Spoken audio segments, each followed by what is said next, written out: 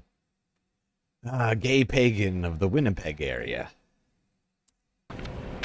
I would like it fixed and at least have someone from the city contact us, because I know I'm not the only one that has put in a concern on 311. CTV News contacted the city of Winnipeg about the issue, and we got a response about an hour ago. A city spokesperson says a crew will arrive tomorrow to clear the water from the street. Crews will also clear a nearby ditch along Fermor Avenue to allow rainwater to better flow into sewer drains. That work is expected to take 1 to 2 weeks.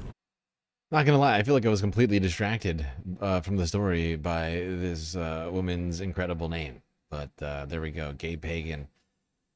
Here to tell us about the problem that's plaguing her neighborhood, flooding, due to what sounds like inadequate drainage. But as, you know, our climate changes, these sorts of problems are going to be seen in all sorts of neighborhoods all over the place. There's neighborhoods in Montreal that do the exact same thing. And other places along the East Coast, in Florida, New York, New Jersey. It's just going to continue to get worse if we don't stop the continued rising of ocean levels. Of course, the warmer it gets, regardless of how much water goes into the, I mean, not regardless, but taking out the water that's going into the oceans from glaciers and the Arctic ice shelves. The warmer it gets, right, the more the water expands, right? So even if more water isn't actively going into the oceans from land or whatever through rain, the fact is that as the oceans warm, they expand, and then therefore rise.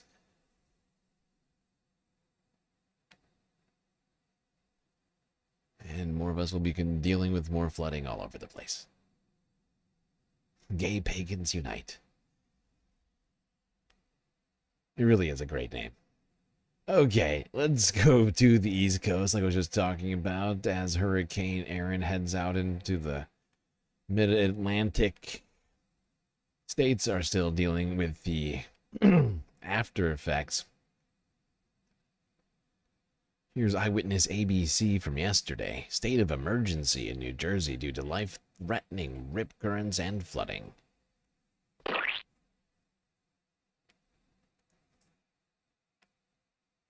New Jersey Governor Phil Murphy declared a state of emergency as the state faces flooding and life-threatening conditions in the ocean. So let's do it. Let's check out the conditions down the shore. Eyewitness News reporter Lindsay Tuckman is live in Seabright for us this morning. Lindsay? Good morning, Charlene and Pedro. Yeah, that state of emergency is in effect due to the potential of high tides, rip currents, erosion, and coastal flooding. And although it looks like it'll be a nice day today, there's no rain or anything like that. That risk is rather high, and officials are urging people to stay out of the water, even if you go to the beach today. I'm going to step out so you can see what the waves look like. They are really big right now. That is not water you would just want to jump into with a bathing suit. It is likely we're going to see surfers out here on the Jersey Shore today because those are the kind of conditions that they like to ride in. But again, it is not safe for the average swimmer to get in this weekend. And it has been dangerous conditions last night as well, and that's why the state issued the state of emergency. On Thursday night, you could see cars trying to drive through those coastal flooding areas on local roads. Emergency vehicles had to be stationed on those flood-prone streets as the high tide approached last night. Those videos are in towns like Ocean City and Margate, which experienced significant flooding yesterday. People described the ocean, the actual waves, as chaotic and monstrous yesterday. And really the danger is for coastal flooding and dangerous surf conditions, as well as high winds. Back Bay communities as well are having to. You can see a lot of people attempting to brave the beach, but don't seem to be able to make it past the dunes. Illegal. All right, let's go through more of this Hurricane Erin footage. This is 6 ABC Philadelphia from yesterday. Hurricane Aaron impact. Storm causes flooding on Columbus Boulevard at Penn's Landing in Philadelphia. Aaron is even leading to flooding in Philadelphia without a drop of rain falling from the sky. The force of all that extra water from the ocean backed into the Delaware Bay, adding to the high tide along the Delaware River overnight. The river has spilled over its banks along Columbus Boulevard at Penn's Landing near Ray Street. The river rose to moderate flood stage here and in Burlington, New Jersey. Forecasters predict it will hit the same level at 2 a.m. tomorrow. All right, let's go straight into the next video. This is CBS Philadelphia. Hurricane Aaron has been downgraded to a Category 1 storm and continues its track away from the U.S., but coastal flooding remains a concern along the Jersey shore. We could still see some flooding there later today because of Aaron. CBS News Philadelphia reporter Brandon Goldner is live in Ocean City with a look at the conditions there. Good morning, Brandon. Good morning, Jim. A lot more people out here right now, especially with the sun. Look at how much erosion is behind him. This must be over 10 feet tall. Do you see this? It's hard to tell because of the perspective, but it looks incredibly tall. That's how much sand just got washed out by these high tides caused by Aaron. That is wild. Who knows how many metric tons of sand just got pulled out into the ocean. Just a few minutes ago, a beautiful sight out here. Of course, amid dangerous conditions, especially with the rip currents out here. We do have some surfers out here trying to ride the waves. Of course, Ocean City Beach Patrol wants people not to be in the water until they say so. So it's incredibly important to be careful, even just walking along the beach. We saw some people out here working to pack the beach in, city workers, because of possible quicksand type conditions out here with all the erosion that we've seen. Also still seeing some flooding on 37th Street and south in Ocean City as a result of Hurricane Aaron churning off the coast. A lot of businesses had water creeping up to their homes. Right now it's about ankle deep water in certain areas. Nothing too major, but still definitely a concern. Over in Margate, there was also a lot of concern with flooding overnight once the high tide reached around 8 p.m. We also had several people who were rescued from their cars. 16 people in 6 cars rescued by Margate firefighters. Also had 30 people at 2 restaurants evacuated by firefighters. Meanwhile, back here in Ocean City, a lot of the surfers you see out here enjoying this water. The wave heights, are a lot bigger.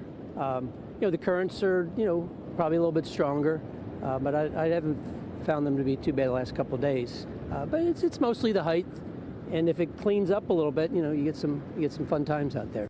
And of course, Ocean City Beach Patrol urges really not to. Yeah, and by fun times out there, he means, of course, surfing. Because, well, the one major element that you need for surfing is waves. And there's certainly been some pretty impressive waves.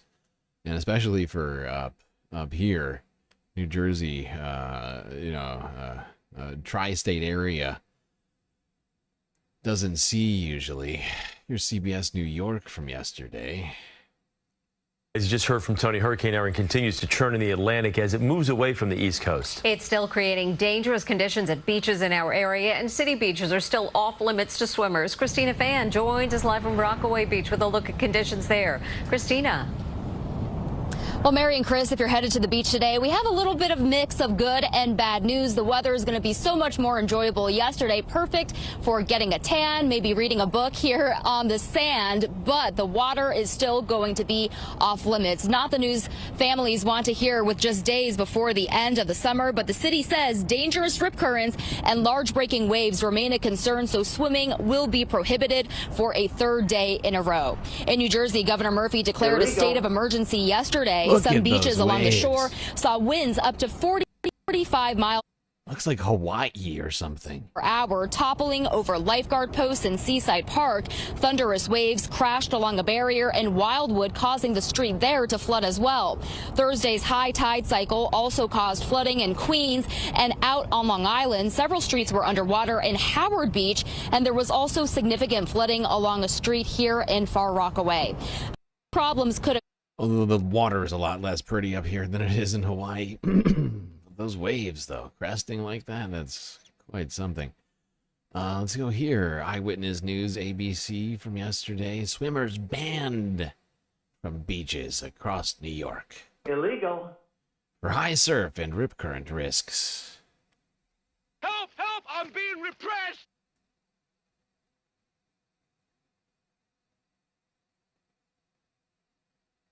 Now a Category 1 hurricane, and while it keeps on moving away from the East Coast, we're still feeling its impact. Yeah, we are. Governor Phil Murphy has declared a state of emergency for New Jersey, warning no one should be going into the water at any beaches because of that risk of the rip currents. Now, Aaron also bringing flooding, turning streets into rivers in places like Margate and Atlantic City, as you see here. One person even bringing out a kayak to go down the street in Avalon. And beaches also closed to swimmers in New York City and Long Island, as Aaron does continue to bring with it the threat of more waves, some as high as 12 feet. Look at these We guys. go to Long Beach. Eyewitness News. Damn, that lady was stuck. I think it was a woman stuck down there. You can see her pop her head up. As high as 12 feet. Wow. For more, we go to Long Beach. Eyewitness News reporter Jaysha Patel is there for us live. Jaysha, good morning. Hey, good morning. Well, conditions this morning are very different compared to yesterday. We're not seeing any rain or drizzle, and it's definitely not as windy today as it was yesterday morning. But officials still urging people to stay out of the water because today the waves are still. Okay, let's go to the last video on Hurricane Aaron. After that, I think we're going to take a quick break. We still got more environmental stuff to talk about.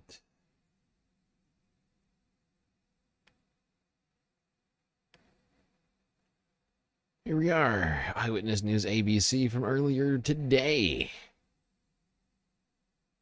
NYC beaches reopen. Staying on weather after Aaron turned dangerous waves and rip currents over the past few days.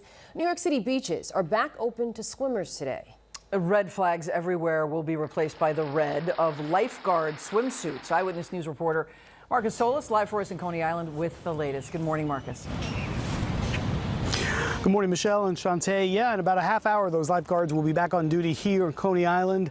The beaches are open, though the risk of rip currents continues, and so you are advised to really take care if you are in the water or maybe stay out altogether. But it is a beautiful day after 3 days of beach closures because of Hurricane Aaron and the rough surf she created. Wow, also the rip thing. risk that remains. But yeah, beaches were closed, all the Atlantic-facing beaches, whether down the shore in Jersey, New York City, also out on. Do you see the size of that wave? Hold on, go back. Because of Hurricane Aaron and the rough surf she created, also the rip risk that remains. But yeah, beaches were closed, all the Atlantic-facing beaches, whether down the shore in Jersey, New York City, also out on Long Island. They are now in the process of reopening, and we have word that Long Beach will be open today for swimming, though it is subject to closure depending on those conditions. Some of the Suffolk beaches will remain closed today. There are a couple that are open, so you should check before you head out. But again, conditions slowly returning to normal as. Well, there you go. Coney Island Beach back open. And people taking advantage of it. Immediately, if not sooner. All those big-ass waves are still around.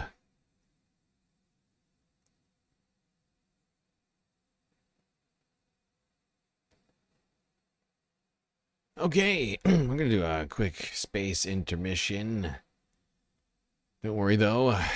Stick around, as we'll be right back after these brief space messages.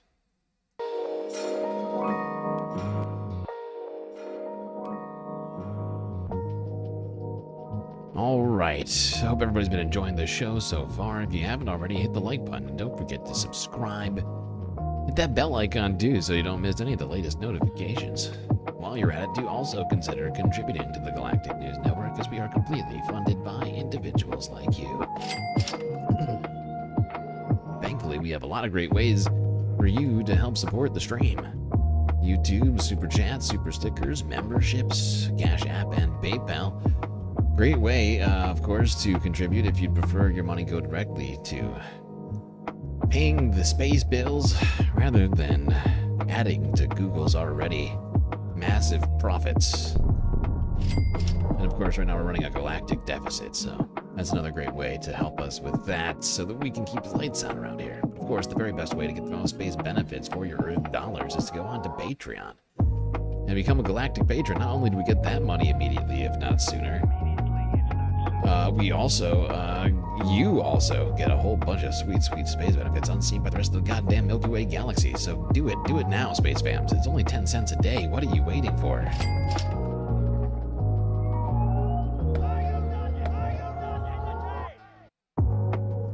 All right, chat, enjoy the break. Grab yourselves a drink, maybe a snack, and I will be right back.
Space Fams. I'm afraid that the third half isn't going to start as, fourth half isn't going to start as quickly as usual. I'm in the middle of cooking, so it's going to take me an extra 3 minutes to get started.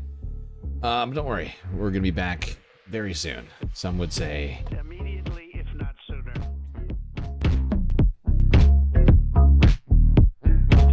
Immediately, if not sooner.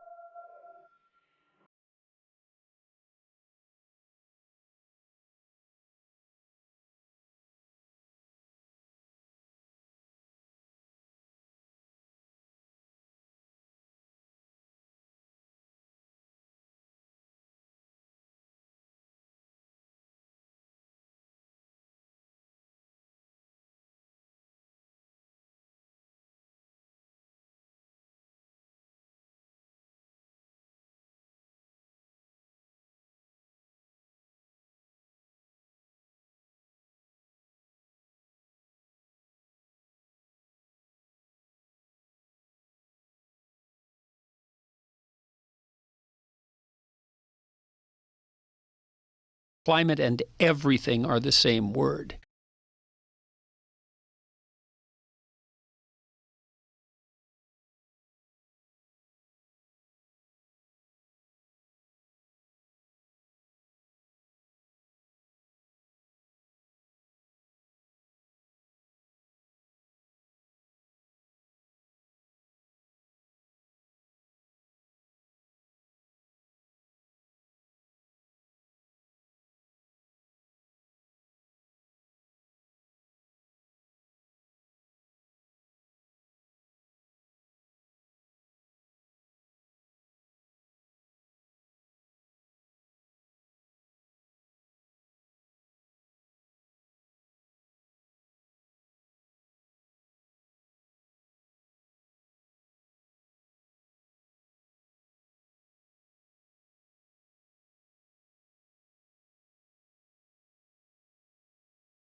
Alright, Space Fams. We know what that sound means. It's time for us to get back to the stream. Anybody time me? How was that? 3 minutes? Was it? Well, how close was it to 3 minutes?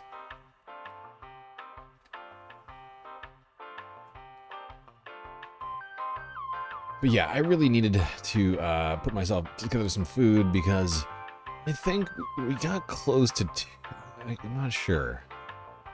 I think we might have close to 2 halves worth of things to discuss here. I could be wrong. I need some energy. Gotta keep my energy up. So pasta it is, as cheap as you can possibly get it.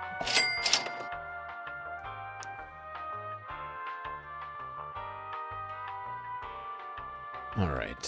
Whoa, what just happened to my browser? Help! Help! I'm being repressed!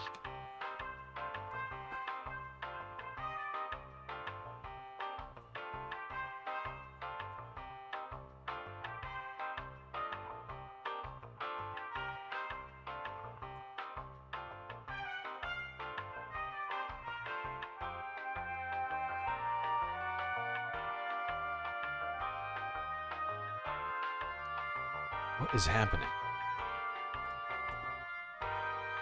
Okay, this is fucked up. Why is my browser not loading? Okay, I'll open a new window. Be a dick. Be a dick about it. See if I care.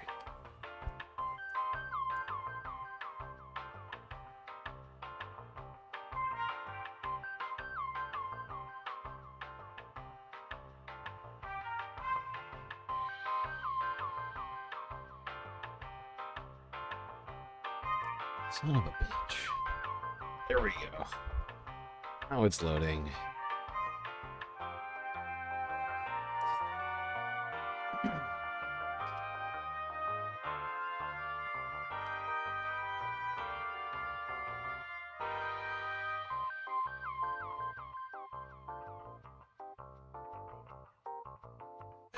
open my list again now.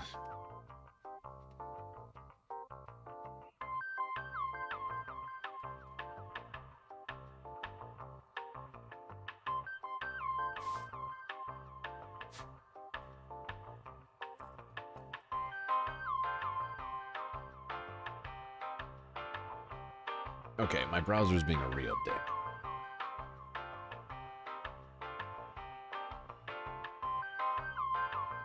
There we go.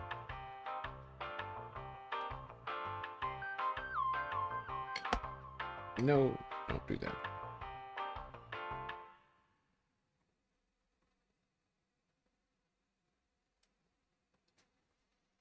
Okay. Got my list open again. Let's go here now. Down, I believe, right? Oh, shit. I don't have the Everglades fire in the list. I thought I left it in here. Suffice to say, there's a fire in the Everglades that I intended to cover today, that we've been covering over the past few days. It's been raging out of control. But I don't have any new videos on that for you right now. Or old ones. All right, let's just go all the way south. Not all the way, but to El Salvador,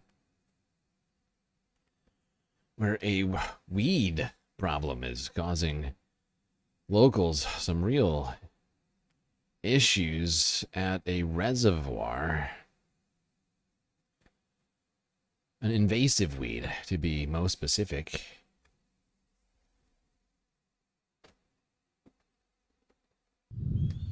An invasive aquatic weed has taken over El Salvador's largest wetland reservoir, turning it into a sea of green, authorities said on Tuesday. Residents and workers have been venturing out to Lake Suchitlan daily to remove swaths of the water lettuce, which can smother native plants and choke waterways.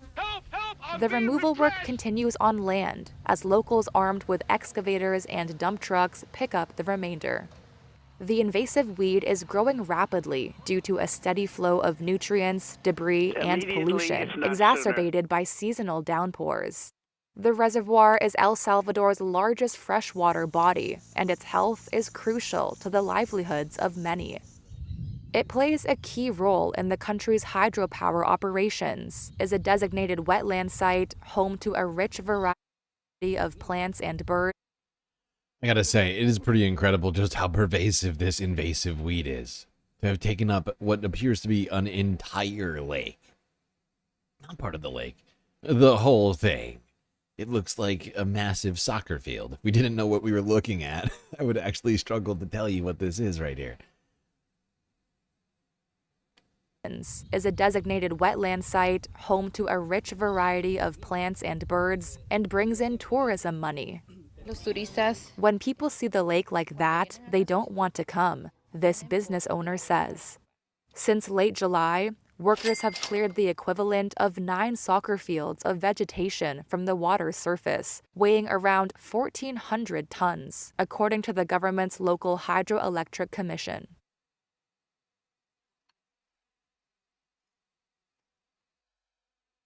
Good God. That's a problem.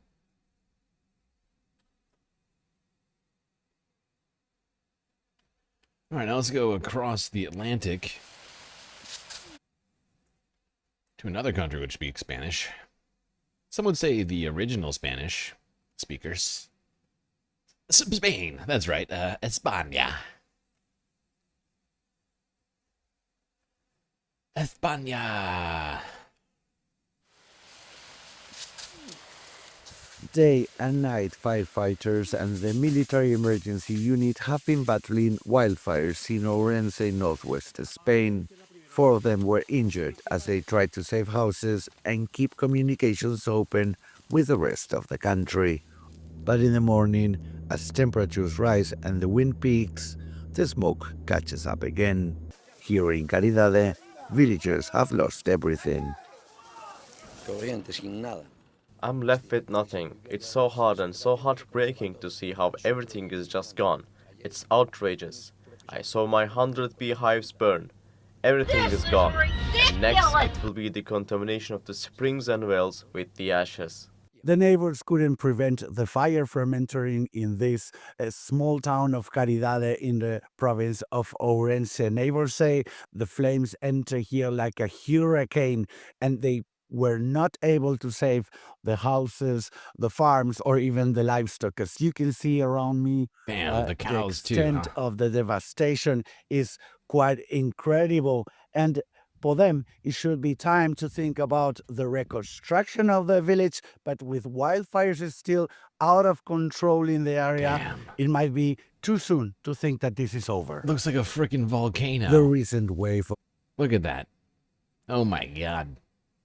Jesus Christ. It looks, I mean, that must be miles and miles away. And it still looks massive. Yeah, it might be too soon to think that this is over.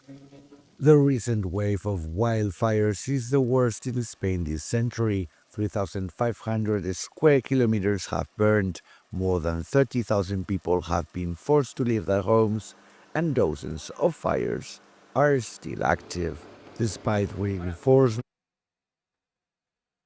Despite reinforcements from the army and help from Germany and France, Spain has got literally all hands on deck and are still struggling with these fires. Of course, they are not the only country that's been struggling with fires in the Mediterranean. It's practically been everyone, from Portugal all the way over to Turkey. There's been some real bad fires this month. But we're just going to stick with Spain for today.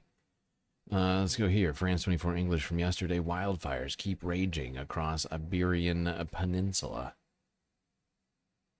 Oh, wait, what is this? Oh, it's this.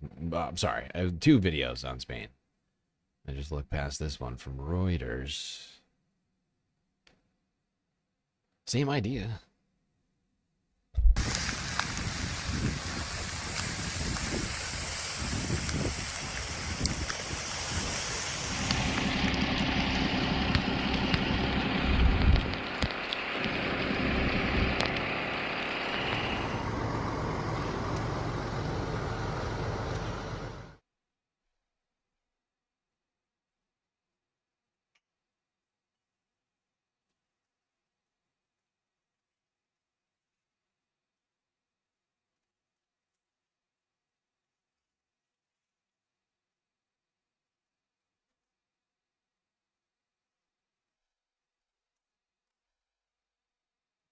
In Portugal Thursday, dramatic footage shows firefighters fleeing as flames shift unexpectedly. One of them suffered severe burns and is now being treated in hospital. In the past week, several people have died in the country's wildfires. The blazes have consumed nearly 300,000 hectares, triple the 20-year annual average. I've never seen anything like this. We had a fire 30 years ago, but it was truly frightening. In neighboring Spain, over 400,000 hectares have burned this year, the worst season on record. While more than 20 fires were still actively burning across several regions Thursday evening, protests erupted in several cities, denouncing fire prevention and management failures. Spain's environmental prosecutor has called for investigations into whether towns met their legal obligations. I'm going to defend my land because it's burning. We've been watching for days, many days, almost 2 weeks as our land burns. There's nothing left. Everything is destroyed. Animals, homes, people left without a house. I feel that they've lost absolutely everything. The European Union faces its worst wildfire season on record. Over 1 million hectares have burned since January, an area larger than Cyprus or 2/3 of Belgium. Wow. 1 million hectares, or 2.5 million acres, for those of you who only speak in freedom units. 2/3 the size of Belgium. Utterly insane.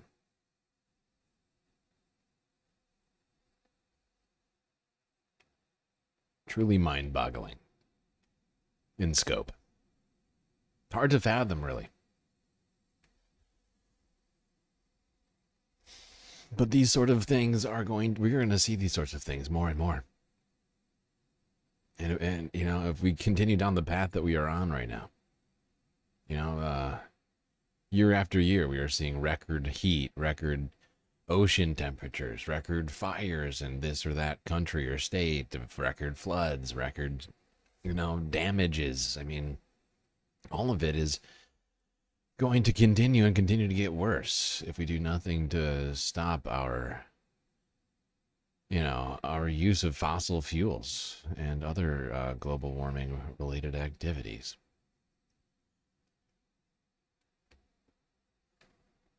But most importantly, we have to switch off our energy grid from fossil fuels over to renewables immediately. That's the number one source.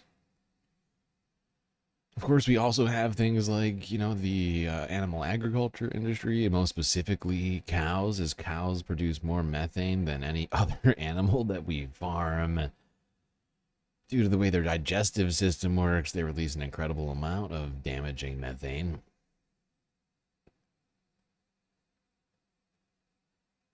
Cars, of course, not helping anything. They're up there. I think they're number 3.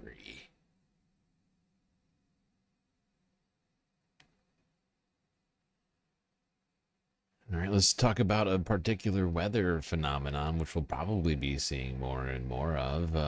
Something called a cloud burst.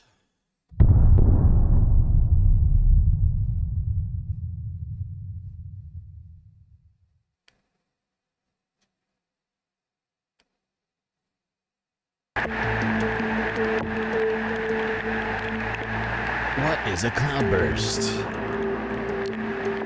Cloudburst is very simply a burst of rain. So why it's called a burst? Because it comes down, a lot of water coming down from the sky in a very relatively short period of time. So for example, in 10 minutes or 20 minutes, when you have lots of water coming down from the cloud. It's basically a thunderstorm. So what happens is that when you have lots of air going up very quickly, so then the water in the air will then condense and become big drops and then ice, and then so it's called a thunderstorm. So when there's lots of water coming in the thunderstorm, then it comes down in a relatively short period of time, so it looks like a burst, and so that's why it's called a cloudburst.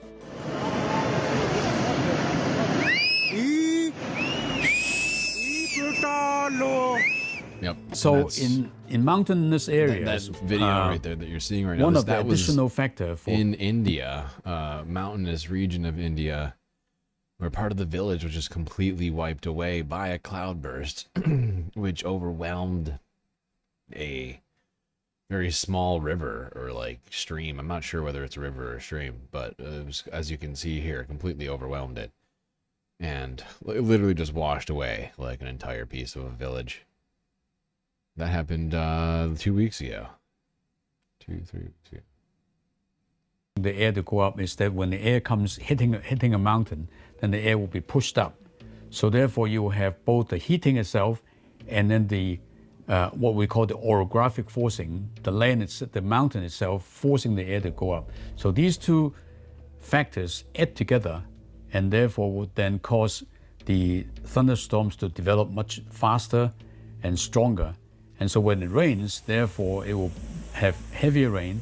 And the reason why you will have landslides and flash floods is because the water comes down so fast that, number one, the river cannot sustain that flow rate, and so therefore there will be flash flooding.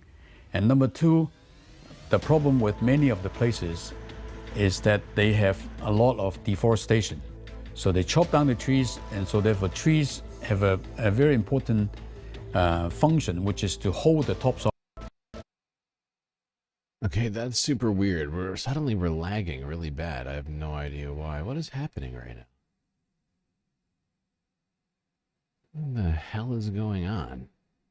I didn't open up any programs, but all of a sudden we are like I'm just now noticing it's just lagging like crazy. What the fuck is the deal?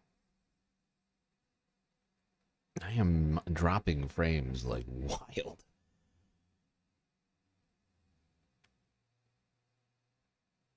Okay, now it's getting better. What is happening?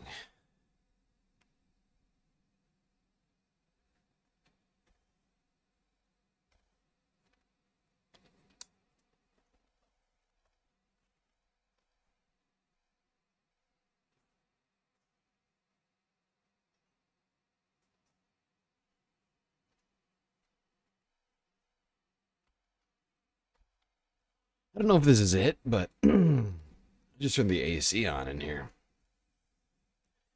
This is getting real hot. Real hot.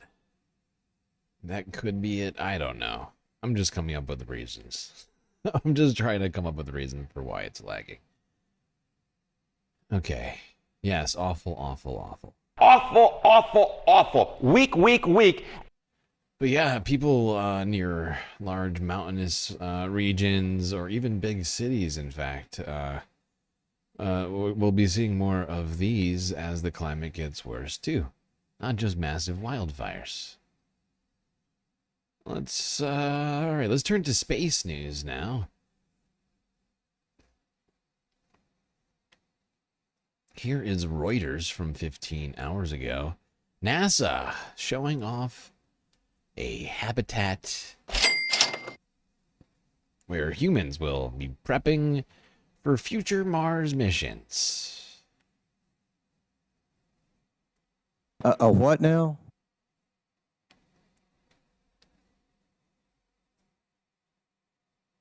Globally, there are specific challenges. As I mentioned, the communication.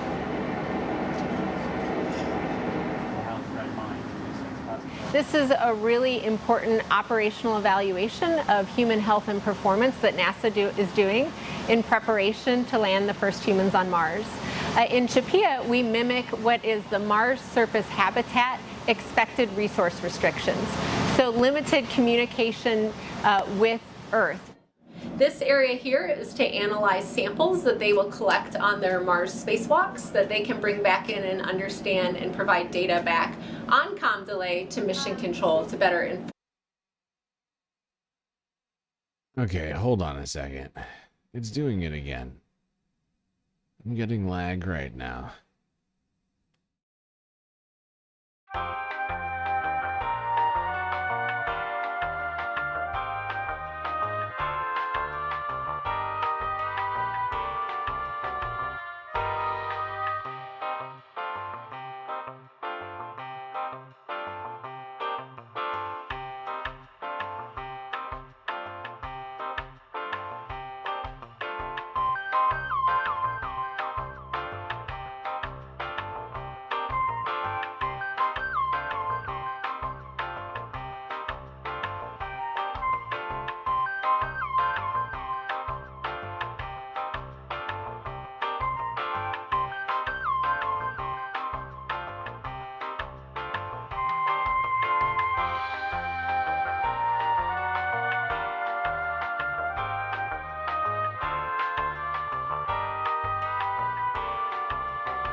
All right, let's try this again. Our understanding of the Martian surface. We know already that aerobic exercise or cardiovascular activity is extremely important, as well as resistance training, specifically for the fact that they're not going to be on Earth gravity. So when they don't have that gravity, it affects a lot of musculoskeletal systems, so bone, muscle, and we want them to be as healthy. Now, a theoretical journey to Mars would take quite a long time, and living on Mars is also going to be problematic for a number of different reasons. But maybe they've solved all those problems. I don't know. But like radiation is one big issue. Although as long as you never leave the capsule, and the capsule is dense and thick enough to block all radiation, I guess you're good.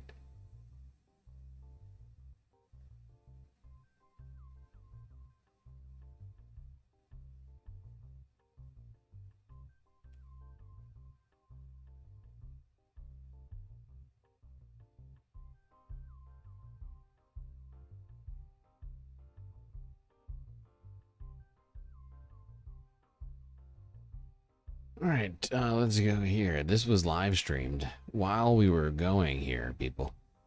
SpaceX Falcon 9 rocket launched.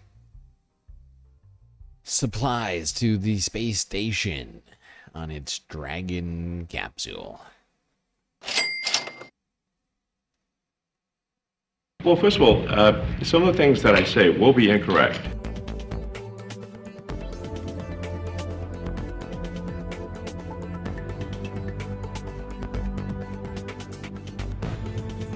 Okay, hold on. I'm gonna speed this up over here. All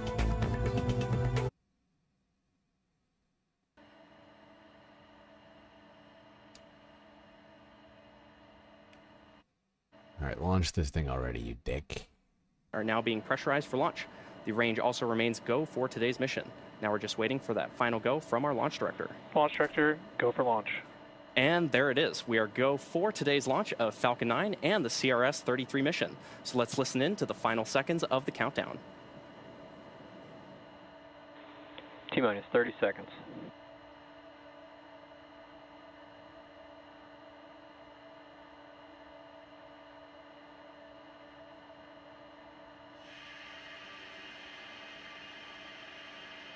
T-minus 15 seconds.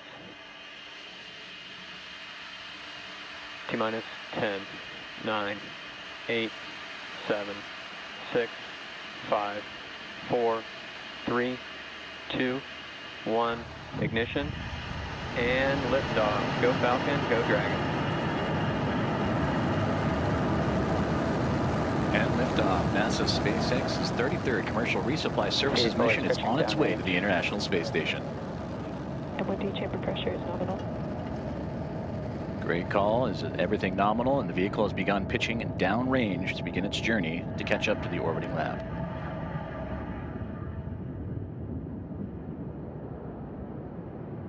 Now, in just a few seconds, we'll be throttling the engines down in preparation for max Q, which is the period of maximum aerodynamic pressure during ascent. This is a critical moment during flight because the combined stresses caused by Falcon 9 accelerating through the atmosphere and the ambient static pressure are... Falcon power and telemetry nominal. And good call out. Okay, well, that's all I can stand and of that watching is when, the ambient static Elon Musk, richest man on the planet, continue to launch more goddamn rockets into space. Now to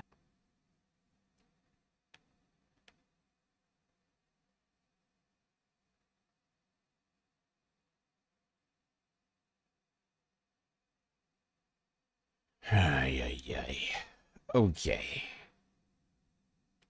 Let's go on now to the Earth news. That's all we got for space today. And this one, I think we're going to have to do a longer... I only remembered this story like right before the stream started, but I think we're going to have to dedicate a little more time to this, maybe tomorrow or Monday. I don't know if anybody's heard recently, but apparently Donald Trump and I guess Pete Hegseth, technically, as the head of the DOD, have sent U.S. warships to Venezuela.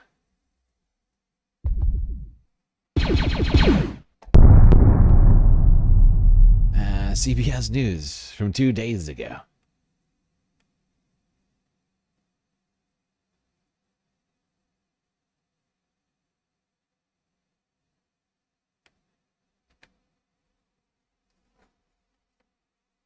The U.S. is sending 3 warships to the waters of Venezuela as part of a major counter-narcotics operation. A White House official has confirmed this to CBS News. We're told that the USS Gravely, the USS Jason Dunham, and the USS Sampson will depart for the region over the next few days. Now, this is a part of President Trump's effort to combat threats from Latin American drug cartels. CBS News senior national security correspondent Charlie D'Agata is at the Pentagon with all the details. So, Charlie, great to have you on. Can you further explain why the U.S. is sending warships specifically to Venezuela?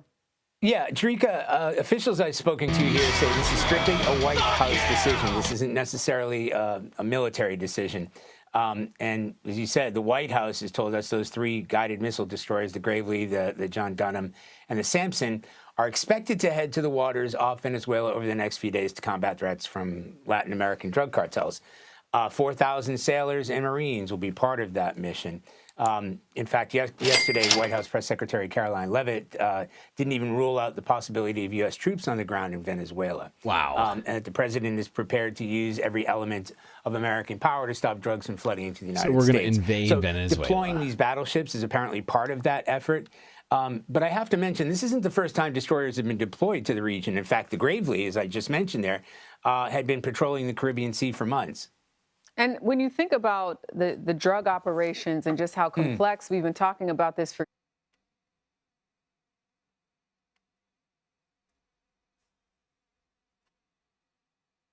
years, how much of a difference is this expected to make? Again, we're talking about a show of force, a deterrent, and they are working closely with the Coast Guard that has been patrolling those waters for years. So really, it's a question of scale. I mentioned the Gravely there. Navy officials said it had been part of a drug interdiction back in May. That just gives you an idea how long this has been going on. They seized 860 pounds of cocaine. A few days ago, the Sampson and its crew intercepted drug smuggling vessel seizing around 1,300 pounds of cocaine. That was in the Eastern Pacific. So they tried. Now, here's the thing, though. Okay, now, if these ships are flying a national flag under international maritime law, if I'm not mistaken, you're not. The United States shouldn't technically have any real authority over them or the ability to really do what we're talking about doing here. Certainly not with regards to boots on the ground, but with regards to like just hanging out like outside of Venezuela's sovereign territory and national waters and checking all the boats that come through is not. That's you can't do that.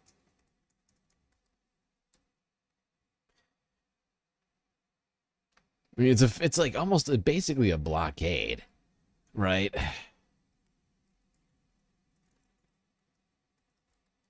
Like, that's just like, I mean, not necessarily, but you get what I'm saying here. Like, it's very much, yeah, like depending on how it's implemented. Anybody ever see this movie? Because this is what this reminds me of.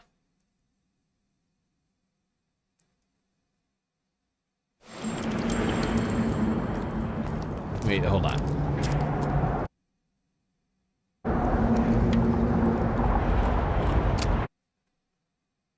Where is it? Yeah.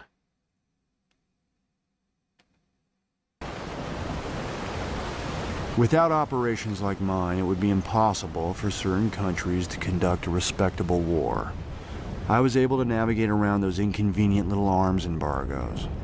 There are 3 basic types of arms deal. White being legal, black being illegal, and my personal favorite color, gray. Sometimes I made the deals so convoluted, it was hard for me to work out if they were on the level. To keep authorities in the dark, I often... Lord of War, Nicolas Cage. And they basically used the law that I'm talking about to avoid being searched by switching flags, making them think it's a different boat, and therefore not having the proper warrant to search the ship. It's effectively, they changed the name of the ship. Like, I'm sorry, spoilers. I should be spoilers. It's relevant. They changed the flags and the name on the ship, which means the warrant that they got for the actual ship that they are on is no longer valid, and they kick them off the ship.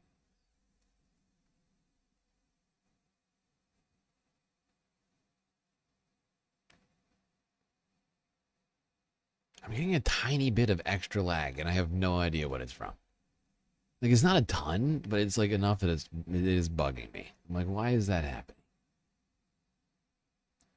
All right, let's go now from Venezuela, where apparently Donald Trump is going to be is positioned 3 different warships, which are going to be conducting, I guess, drug enforcement operations in the South Atlantic there, I guess, right north of Venezuela.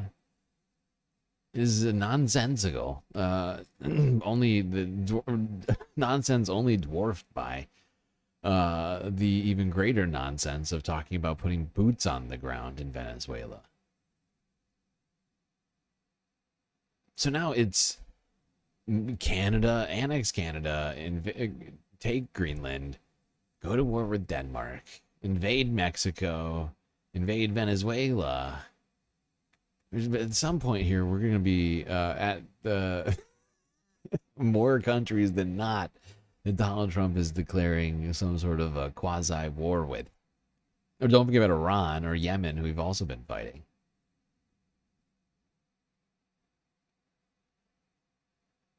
And then we're funding 2 of the other conflicts on the planet.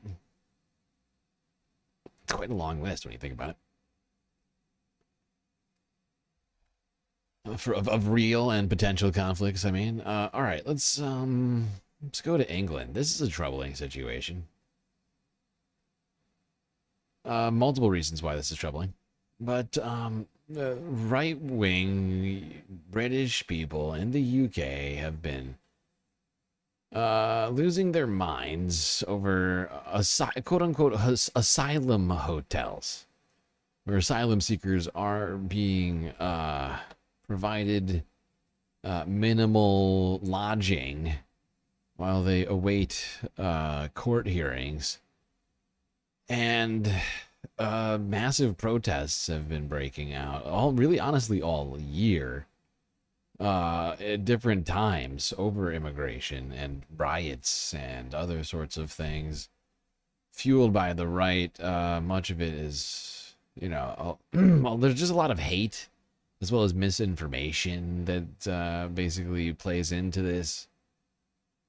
But a court has now ruled in a legal challenge. Did it rule yet? Actually, I can't remember whether or not it ruled yet. But there is a legal challenge up right now on the use of hotels for migrants seeking asylum. And people are either expecting a court. I can't remember whether or not it ruled or not for now. I don't know. I first watched this story. It was like 3 days ago. Let's go here. BBC 3 days ago. There we are. Yeah. All right. So maybe BBC can explain things to me.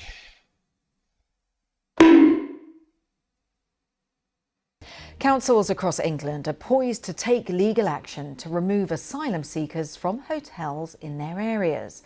It follows the High Court yesterday granting a district council a temporary injunction to block asylum seekers from staying at the Bell Hotel in Epping in Essex. Well, the government says it's carefully considering. That's helpful. Okay, so yeah, temporary injunction. So it's not permanent. It's not an actual definitive ruling, and I think that's maybe why I was still confused. Ruling. Thousands of people have protested near the hotel in recent weeks, as our UK correspondent Daniel Sanford now reports. After weeks of protests in Epping, there was an impromptu celebration last night. The demonstrators felt they had achieved what they wanted. Today's ruling is a seismic event. it will change everything going forward. That's exactly what we wanted. We've been waiting a long time for this because it isn't just the weeks that we've been protesting. People raised the concerns 5 years ago with this hotel. The local council had won the first round of a case at the High Court, arguing that the Bell Hotel was no longer being used as a hotel, as it was being used only to house minors. By the way, all these people waving around British and English flags are nationalists, right-wing nationalists. The terms of the court order being celebrated English. here in Epping tonight are that all the asylum seekers must be moved out of the Bell Hotel by 4 o'clock on Friday the 12th of September. That's in 3.5 weeks' time. For now, it's only a temporary injunction ahead of a full hearing in the autumn, and not everyone in Epping is celebrating. I think it's a bit of a shame, really, because to be honest, I've lived in the area for quite a long time and there's never really been any trouble from the hotel or the residents of the hotel until quite recently. So I think it's a little bit of a shame, and I don't know where the government will find to put them next, but hopefully it's somewhere safe. It's not their fault, you know, they try to, like everyone, try to make a living. You know, they try to integrate into the country as well. In court, Epping Council argued the change of use of the hotel breached planning laws, and the judge also took into account the fears of the local community. I think people need to be calm and peaceful. That's the most important thing. And I wouldn't attribute to this a full victory. This is the beginning of a process. We've made an important stride forward today, but it's not the final victory. My God. Applauding this as a victory is ridiculous. Because they have no plan for them. If they are successful, and these people have already been put into flux now, into limbo. Who knows what's going to happen to them in the coming days with this temporary injunction up. And if it were to be made final, they have no plan for the people. So what, they're just going to be homeless? They're just going to wander the streets aimlessly? That feels like the plan. Now, demonstrations were held once again earlier on Saturday outside of a number of UK hotels which are housing asylum seekers.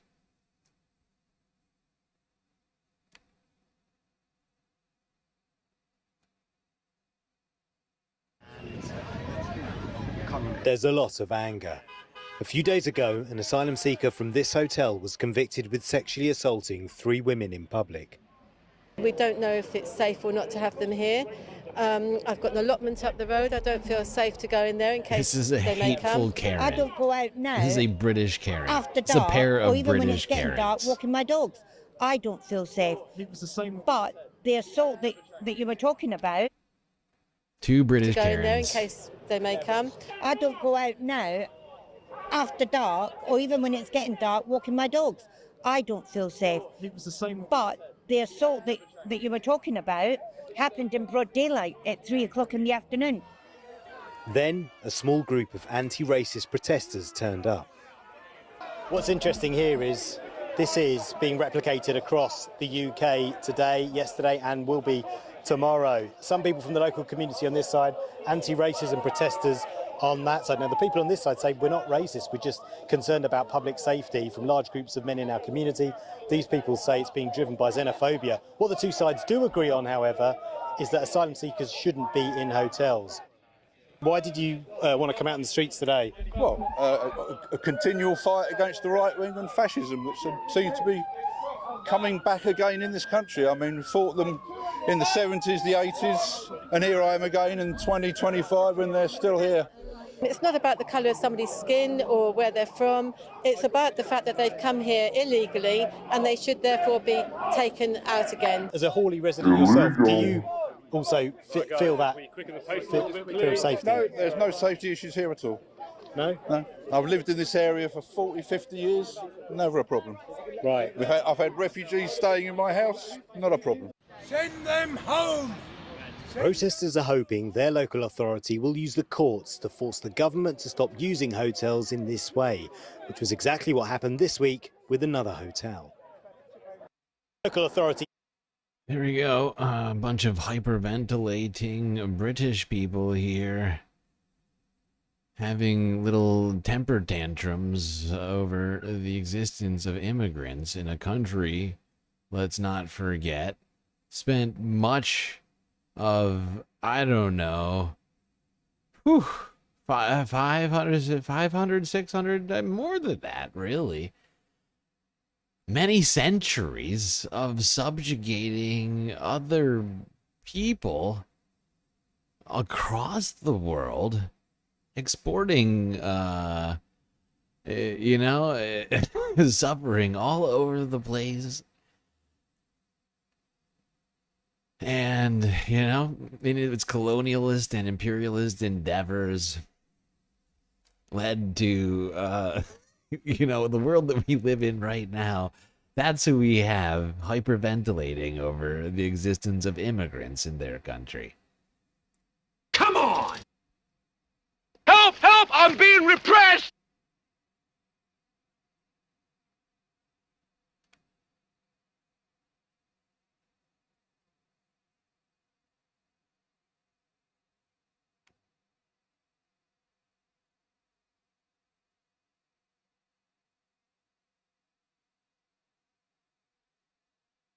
All right, staying in the UK, let's talk about a man who is, of course, many of you probably are familiar with this, being charged with terrorism. That is Mochara. Mochara? I forget how to say his name properly. But Irish rapper from the group Kneecap, after having flown, allegedly, a Hezbollah flag at a concert, the British government is charged him as a terrorist for something one would think falls under free speech. But Britain doesn't actually have the same free speech laws that we do. Although I'm sure our government would try and do the same thing to, someone doing that here. Regardless, I mean, it's like free speech is dead. Let's be real. First Amendment is done. Let's go now to Novara Media from 3 days ago. Liam Og O'Hanny, a member of rap trio Kneecap, who uses the stage name Mo Cara, has appeared in Westminster Magistrates Court to face criminal charges after allegedly breaching anti-terror law. Now, arriving at court, the musician and his lawyers faced a chaotic press scrum, but he was also greeted by cheers from his supporters, with crowds shouting, "Free Mo Cara." And this was the moment he made it into the courthouse with his bandmates.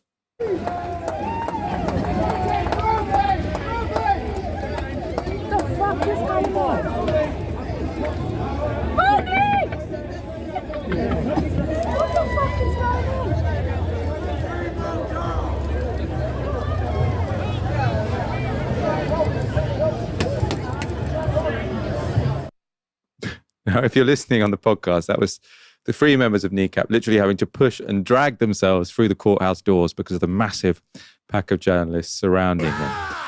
Novara Media's Rutger Brown was down at the courthouse this morning, not in that particular scrum, but amongst O'Hanny's supporters instead. Here's what some of them had to say. Do you think it's significant that the person that the government has chosen to single out with this kind of court case is Irish?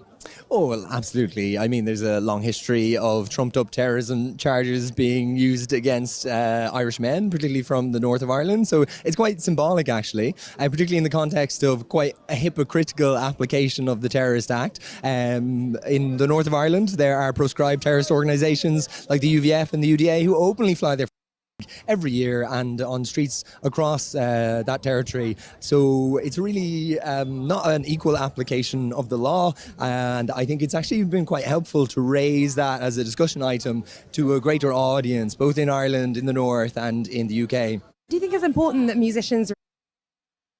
All right, there we go. Novara Media on the ground at the gathering/protest outside of Mo Cara's terrorism trial. Illegal. Let's go here. This is Politics Joe.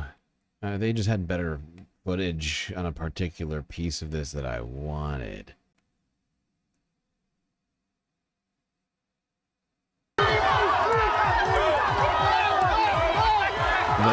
That is the this is him trying.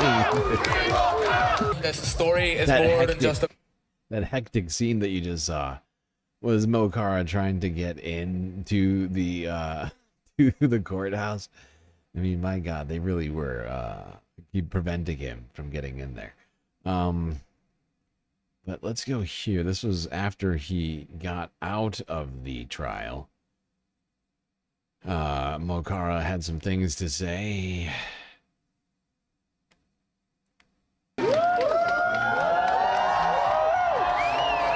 Thank you, everybody, for coming up. We appreciate it. Obviously, it's great to see the support out here. We know this story is more than just about me. It's more than Kneecap. This is a story about Palestine and us as a distraction from the real story. We know, unfortunately, this story will end up in the media today while Israel commits genocide at the same time. So everybody, continue to speak about Palestine. Free Palestine. Thank you all for coming. Chucky Ireland. Keep talking about Palestine, keep calling it a genocide, and that's the real story, and this is just another distraction. Free, free! Palestine! Free, free! Palestine! Free, free! Palestine! Free, free! Palestine!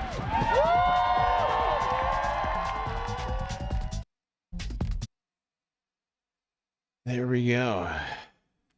Impassioned speech from Mo Farah, saying that this trial was just a distraction from the genocide happening in Gaza and the UK's government complicity in those atrocities.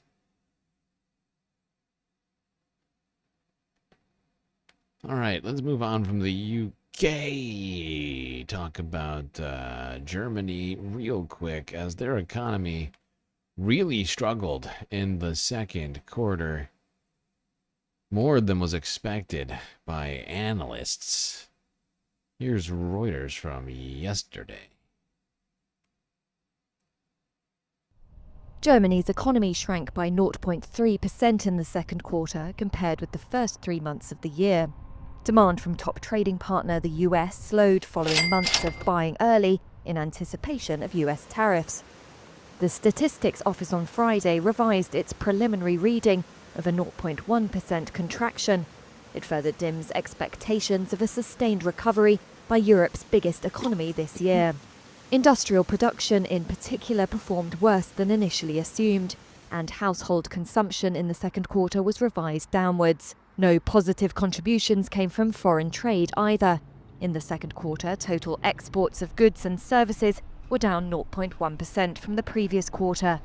The EU and the US struck a framework trade deal in late July, but only the baseline tariff of 15% has so far been implemented. On Thursday, the EU said it would strive to ensure lower tariffs apply to its car exports retroactively. That was following the transatlantic partners setting out details of their framework. Well, there you go. The trade war has caused exports in Germany to slow and their economy to contract, signaling a, at least for now, a brief recessionary environment in Germany. Whether or not that will continue is to be seen. Let's go to talking Israel and Gaza,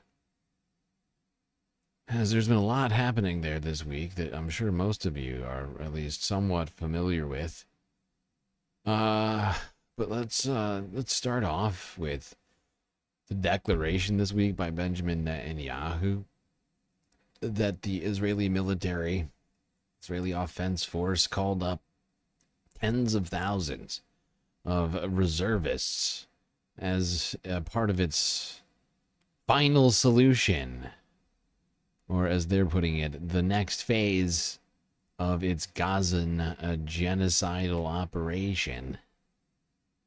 All right, turning now to the situation in the Middle East, where Israel's military is posed to call up tens of thousands of reservists ahead of a planned offensive to seize control of Gaza City. Now, this comes as mediators are still awaiting a response from Israel this morning to an Arab-proposed Gaza ceasefire deal after Hamas accepted the proposal on Monday. And for more on this, I want to bring in CBS News foreign correspondent Remi Inocencio from our London newsroom. Remi, good morning. So what's the biggest hurdle right now for a ceasefire agreement? Yeah, Michael, good morning to you. Basically, Israel has not yet given a reply to this new ceasefire and hostage proposal, 60 days in terms of a time frame. But what we do know is that the Israeli government wants all 50 hostages still in Gaza, dead and alive, to be freed at the same time. And this, to your question, could be the hurdle to this agreement as it stands. CBS News has obtained a statement, there it is on your screen, from an Israeli senior political official that really crystallized this, which said that Israel's policy is consistent, it hasn't changed, demanding the release of all 50 hostages, and that they are in the final phase of defeating Hamas, not leaving any hostages behind. Talking about that final phase, though, Michael, that includes Israel's taking and controlling Gaza City with the aim, it says, to eliminate senior Hamas figures. And our CBS News producer in Gaza tells us that Israel's army, has effectively encircled Gaza City from the east, from the south, as well as the north. In that proposal that Hamas agreed to on Monday, that would see the gradual release of hostages. They seem pretty determined to not have a ceasefire. Pretty determined to not let anybody stop them from doing whatever the hell they want with Palestinians and Palestinian land. And at this point, they've committed so many war crimes. It's really just... we're running out of war crimes at this point. It'd be easier to list the ones they haven't committed.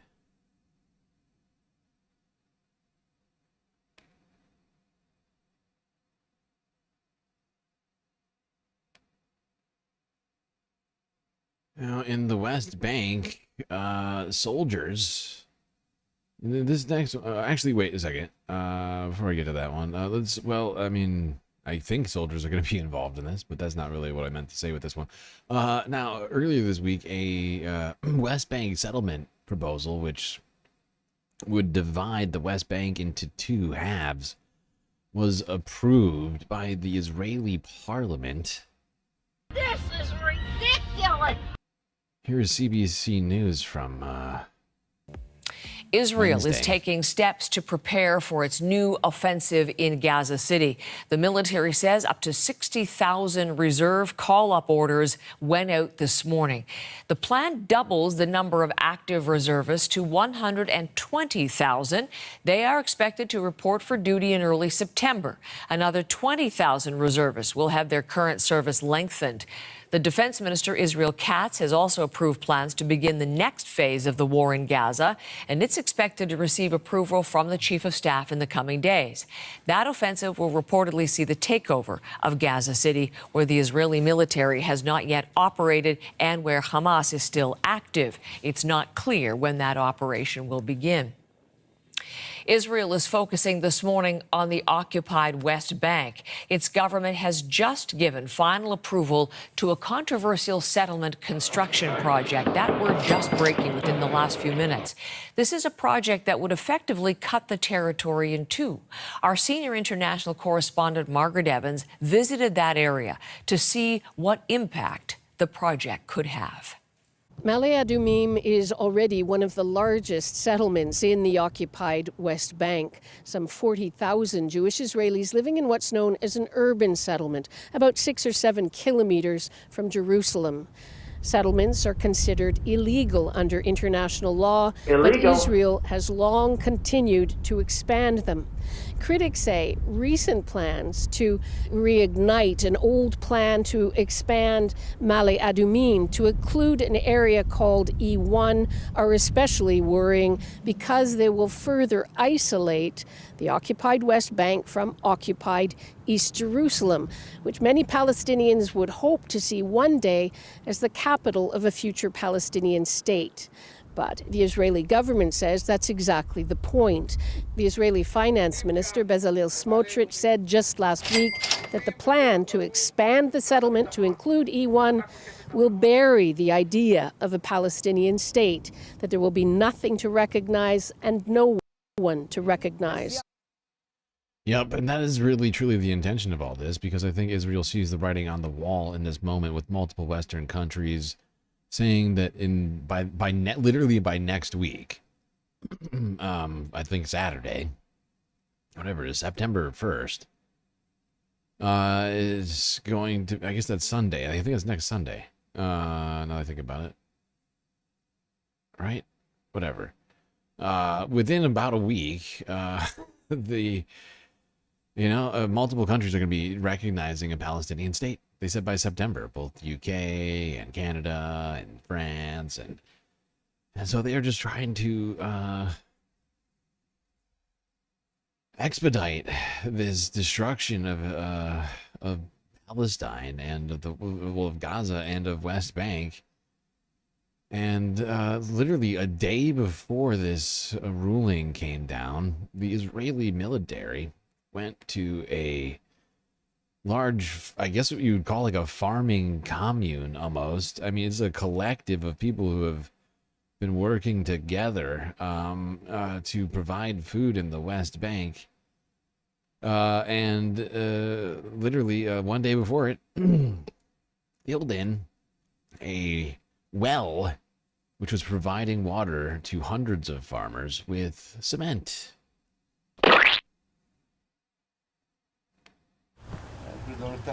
In a bid to save his struggling village, 31-year-old Shamikh Hanaishe built a water well on his family land in the village of Beit Dajan, near Nablus. Within 4 years, the village blossomed, greenhouses multiplied, and jobs grew. Those who once worked inside Israel returned to their lands, seeing income and hope for a future. But at the end of July, without prior notice or a legal order, Israel destroyed the well. It had cost the Hanaishe family well over $530,000 to build. I was shocked when at 6 a.m. on July 31st, a large force of about 40 occupation soldiers descended onto our lands. They came and poured cement into the pipes as well as metal and other materials, completely closing it off. Soldiers told Hanaishe they shut down the well because it supplied water to Area C, earmarked for illegal settlement expansion. Its destruction. It's fucked. It's completely fucked. Hundreds of farmers and thousands of people depend on these farms to be functional. Now they've destroyed the well with cement. So I mean that's semi-permanent. I mean it would take a great deal of effort to uncement a well. Who knows how much time and money that would cost.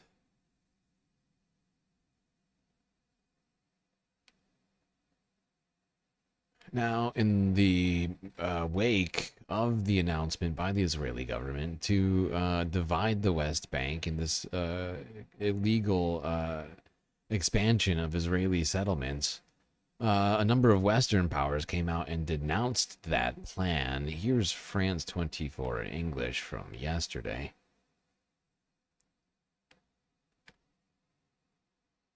The international pressure on Israel is growing. There's widespread condemnation at the government's decision to expand Israeli settlements in the West Bank. 21 countries around the world, including France, the UK, Canada and Australia, signed a joint declaration saying it was unacceptable. The European Commission's Foreign Affairs chief also added her signature to the list. This brings no benefits to the Israeli people. Instead, it risks undermining security and fuels further violence and instability, taking us further away from peace. The plan seeks to build over 3,000 homes for Israeli settlers. All such settlements built in the West Bank, occupied since 1967, are considered illegal under international law, and this is no exception. Calls to scrap the plans were echoed by the UN Secretary-General. The decision by the Israeli authorities to expand illegal settlement construction, which would divide the West Bank, must be reversed. All settlement construction is a violation of international law. The project, known as E1, would effectively block the establishment of a Palestinian state. It would cut the north of the West Bank off from the south, preventing the development in the centre connecting Ramallah, East Jerusalem and Bethlehem. This is the goal of the ultranationalist finance minister Bezalel Smotrich. He's the driving force of this project and is urging the Israeli Prime Minister Benjamin Netanyahu to formally annex. I just want to point out, even though France 24 is saying that Bezalel Smotrich is the motivating factor in all this, he's not the only one. And there's, this thing passed the parliament. Okay, so a majority of people in parliament voted for this shit. So, sure, Bezalel Smotrich is a terrible guy and was in a terrorist organization, Israeli extremist group.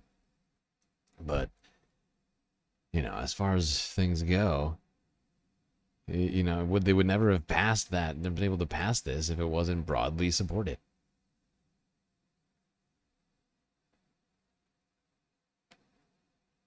Now, this next story is quite disturbing.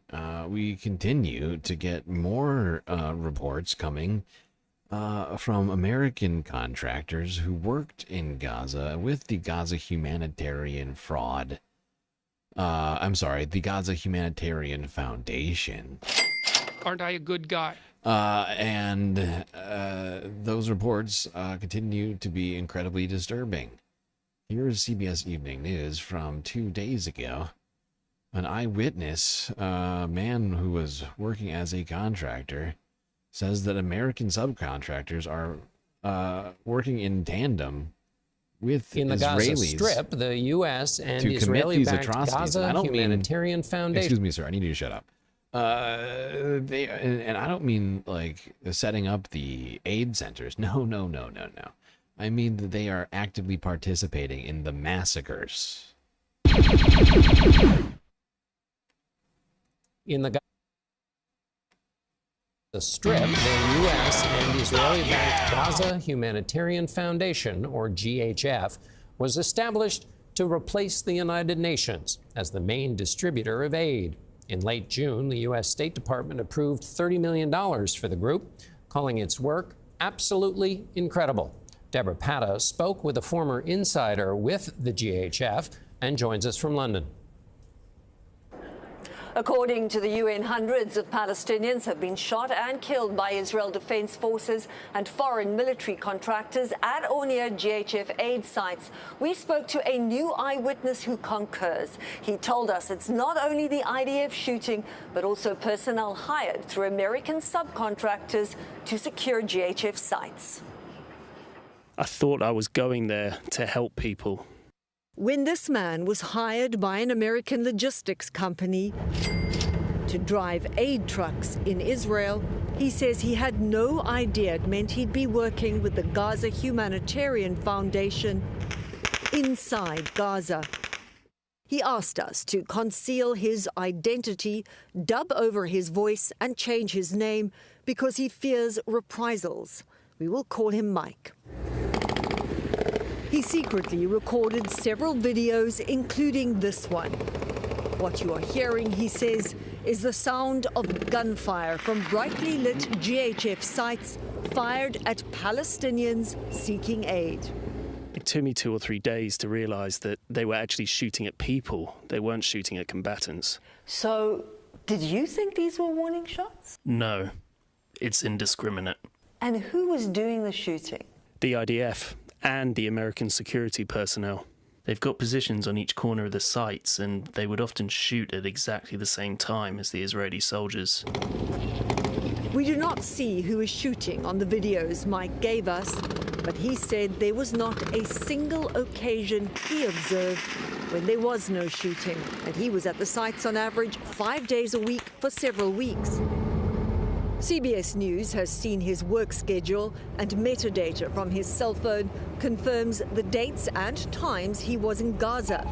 CBS News has been reporting on the almost daily shootings and deaths at or near GHF sites since GHF began operating its sites at the end of May. Palestinians would gather near the sites hours before they opened to be the first to grab food. I was breathing quite heavily because I'd never seen a crowd of people behave with such intensity and such desperation. What's the worst thing you experienced? I was brought outside the perimeter and I was tasked with cleaning up the remains of animals and some humans. What had happened is that there had been so much shooting that human remains had been left there, and the smell got quite bad. So the security contractors had complained and the IDF said it wasn't their business. So I was tasked with cleaning it, but I wasn't warned what it was. And you were told to clean up everything there and do what? Just put it in the back of a truck, which took everything away. I struggle to talk about it. I even feel a bit clammy, and I can feel my chest beating harder. I just shut down, really. Over 1,800 Palestinians have died trying to get food, more than 1,000 near GHF sites, according to the UN's Office of the High Commissioner for Human Rights. GHF says allegations that their contractors have shot aid seekers and mishandled their remains are categorically false and utterly baseless. They have criticized CBS News' refusal to provide them with more detailed information regarding Mike. Wow. Mike said that some of the Americans hired to secure the GHF Wow, they're upset. They're upset that they won't out a source. Aww. sites made him feel uncomfortable. They would often boast about how many people they've killed if they've managed to shoot animals, or how many birds they'd shot because they were bragging about how good their aim was. So if they would shoot anything? Anything that was living, even birds. Mike is home now and won't be going back. Why? I mean, this is horrifying. I mean, this just confirms reports that we heard from a different individual who spoke out previously, that saying that they were participating in these mass slaughterings of Palestinians, indiscriminately shooting at people just looking for food.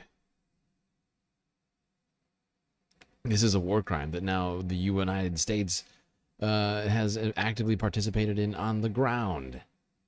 Rather than just funding it from afar, we are now actively doing the war crimes with Israel side by side.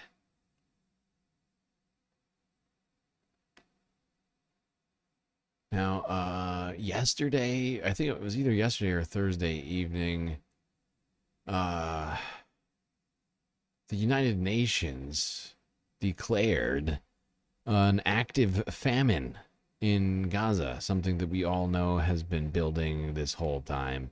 Anyone with a pair of eyes could fucking see it. Let's go here to the Associated Press from yesterday.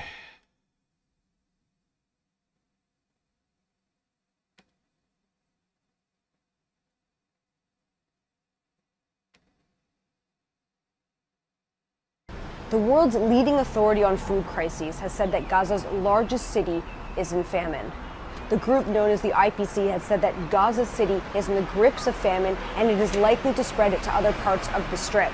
Now, this grim milestone is the first famine determination in the Middle East, and it comes after months of aid groups warning that Israel's restrictions on aid and continued offensive in Gaza have led people to be in a dire humanitarian situation, pushing Palestinians to the brink of starvation.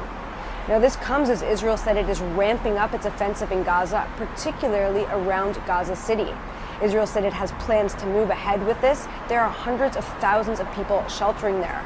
Prime Minister Benjamin Netanyahu has said there is no hunger in Gaza and has said there is no policy of starvation. In response to the IPC's findings, the army has called them false and rejects it, and said that in recent weeks there has been a scale-up of aid that has gone into the Strip. But aid groups say whatever's coming in is not enough, and they warn that if hundreds of thousands of people are forced to evacuate Gaza City, it is only going to exacerbate the situation. Yep, and Israel already has a concentration camp all set up for Palestinians now in Rafah, if I'm not mistaken, or at least they've been in the production, they've been working on it for a while now, which I think they're going to be putting people in any minute now. So from the river to the sea, work will set you free.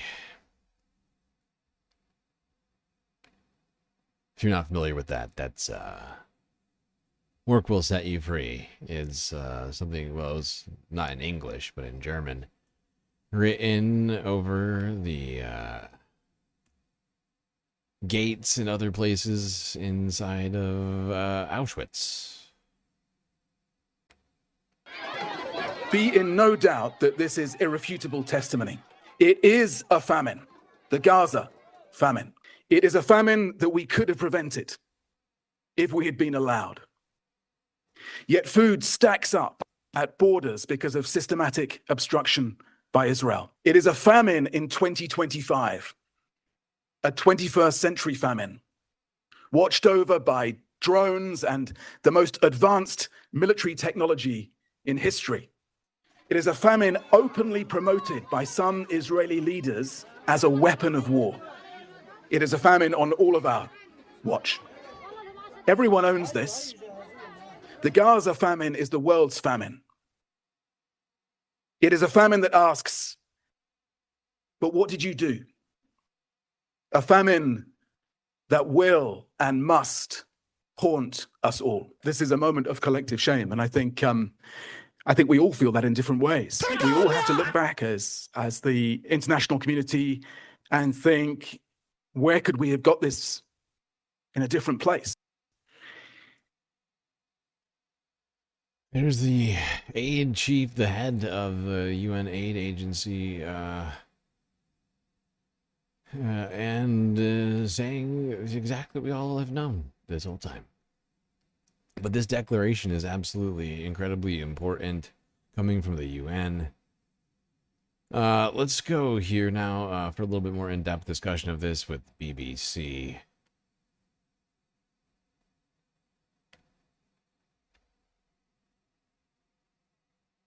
We begin this hour with news that has recently broken that famine has been confirmed in Gaza City for the first time, according to the United Nations-backed body responsible for monitoring food security. The IPC says more than 500,000 people in Gaza are facing starvation, destitution and death. It says that malnutrition threatens the lives of 132,000 children under 5 in Gaza until June next year. The body adds that the famine in Gaza is entirely man-made and that it can be halted and reversed. The IPC confirmed famine in the Gaza Governorate on the territory which includes Gaza City. It says that catastrophic conditions are projected to expand to Deir al-Balah and Khan Yunis by the end of September. But it has been unable to fully assess the situation in 2 other areas of the Strip. Israel has rejected the findings of the report, saying it's false and biased. The United Nations Emergency Relief Coordinator Tom Fletcher has reacted to the report. Speaking in Geneva, he said the famine must spur the world to more urgent action. Here's what he said. Good morning, everyone. Please read the IPC report, cover to cover. Read it in sorrow and in anger. Not as words and numbers, but as names and lives. Be in no doubt that this is irrefutable testimony. It is a famine, the Gaza famine. It is a famine that we could have prevented if we had been allowed. Yet food stacks up at borders because of systematic obstruction by Israel. It is a famine within a few hundred meters of food in a fertile land. It is a famine that hits the most vulnerable first, each with a name, each with a story, that strips people of dignity before it strips them of life, that forces a parent to choose which child to feed, that forces people to risk their lives to seek food. It is a famine that we repeatedly warned of, but that the international media has not been allowed in to cover, to bear witness. It is a famine in 2025, a 21st century famine, watched over by drones and the most advanced military technology in history. It is a famine openly promoted by some Israeli leaders as a weapon of war. It is a famine on all of our watch. Everyone owns this. The Gaza famine is the world's famine.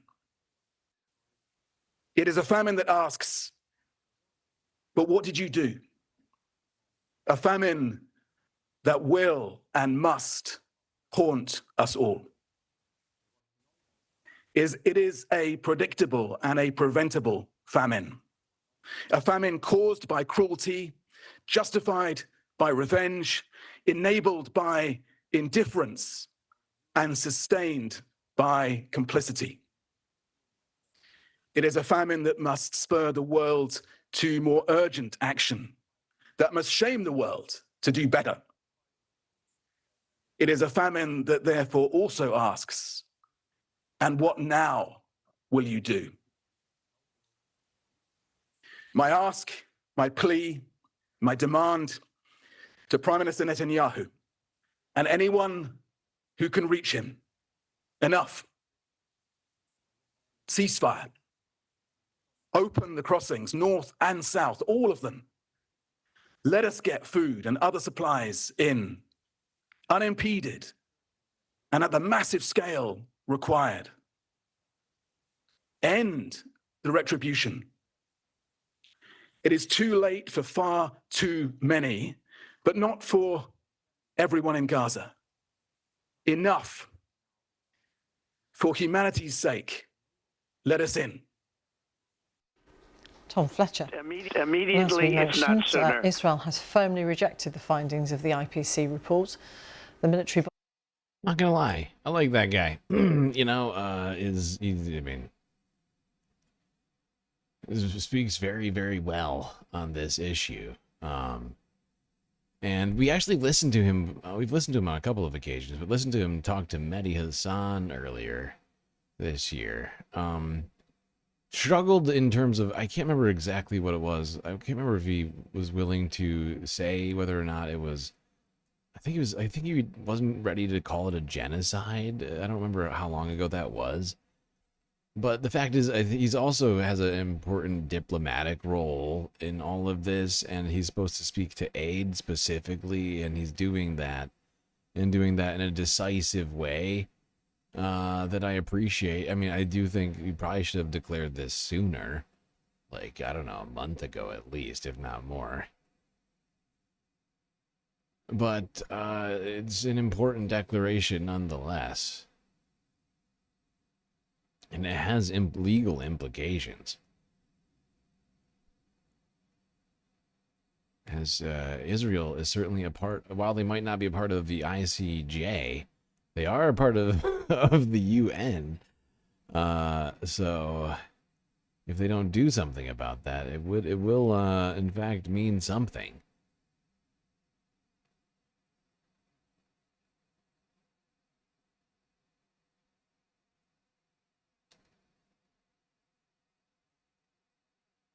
Oh, right. Actually, hold on. I think we need to go back. Because, of course, directly after the UN declared this famine in Israel, in Palestine, in Gaza, the propaganda arm of Israel's government came out to deny any such famine. I don't want reality. The military body in charge of aid, COGAT, posted on social media saying COGAT categorically rejects the Gaza report, including the claim of famine in the Gaza Strip, and particularly in Gaza City. Previous reports and assessments by the IPC have repeatedly been proven inaccurate and do not reflect the reality on the ground.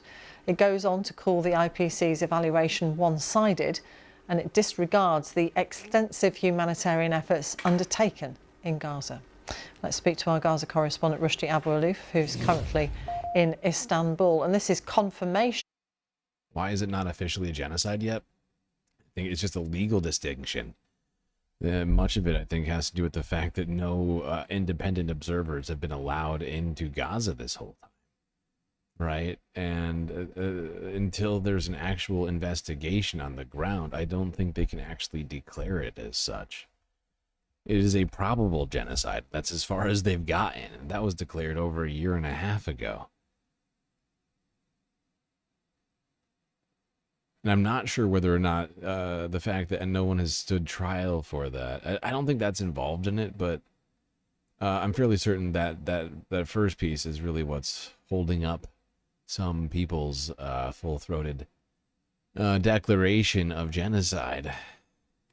Rushdie, of what many aid organisations have been saying for some time. Yeah, it's significant. I mean, people in Gaza say it's too late because all signs of famine were there for a very long time. People have not been eating for days in Gaza. People were screaming, writing in social media. The very few people who have access to the internet in Gaza were writing day and night that we are starving. We don't have access to clean water. We don't have access to medicine. Over 300 people were died in hospitals, according to Hamas-run health ministry, from some sort of malnutrition size, and also from diseases related to this. So some of the people have sensitivity in eating, for example, gluten or wheat, and those people are the most people who are suffering now in Gaza. Not only food, but medicine, which is very, very important. If you have a diabetes in Gaza, you can't find a medicine for it in any. You cannot imagine having pre-existing health conditions in a place with zero options for food or health care or anything else. Yeah, that's not good. The pharmacies or the hospitals, people who suffer from blood pressure and other diseases are suffering in Gaza for a very, very long time. So the people in Gaza appreciating this significant new report by the UN body, and they believe that this should constitute more pressure on Israel and the international community to allow more food in Gaza. 100 trucks or so every day isn't enough. It's a drop in the ocean, according to the people. They need about 500 to 600 trucks, and this is the only time where it's. Yeah, and I would also point out. Oh, whoopsie! I didn't mean to do that. Anyways, I was done with this video. I would also like to point out that it's not even clear that anywhere near 100 trucks are making it in to Gaza. I mean, that's what Israel is claiming, but there's also been reports suggesting that no, that is not right. That number is nowhere close. It's way lower than 100 trucks right now. CNN did a freaking report on this earlier. Of all people, CNN. Okay, now while Gaza starves, Palestinians in Gaza are protesting. This is Associated Press from yesterday.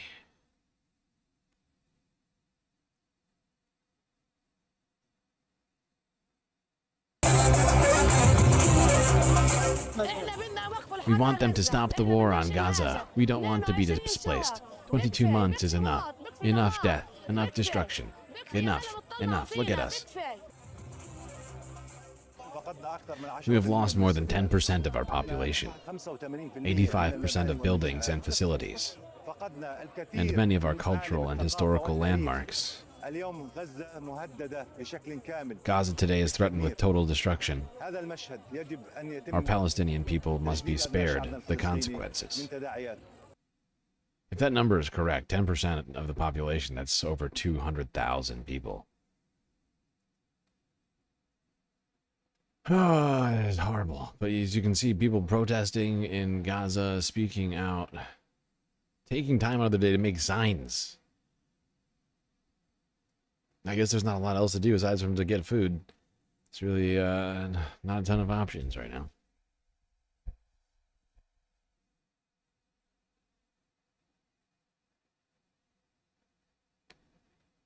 And Gaza, not the only place that is experiencing protests. In Tel Aviv, a massive demonstration held.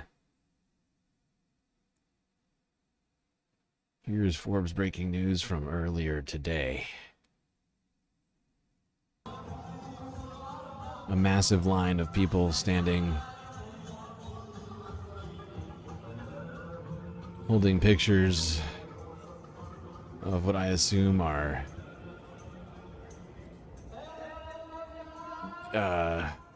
dead Israelis.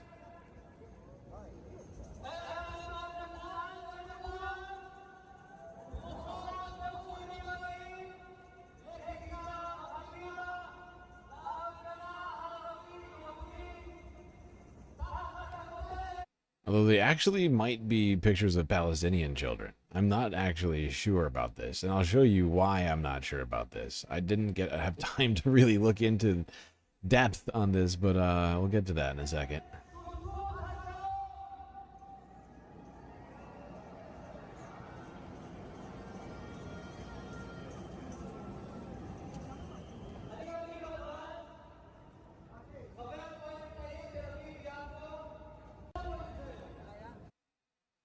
Okay, hold on. This is like 16 minutes. I just want to go to this one spot. When I saw this, I was like, holy shit. People are really starting to turn on this whole thing.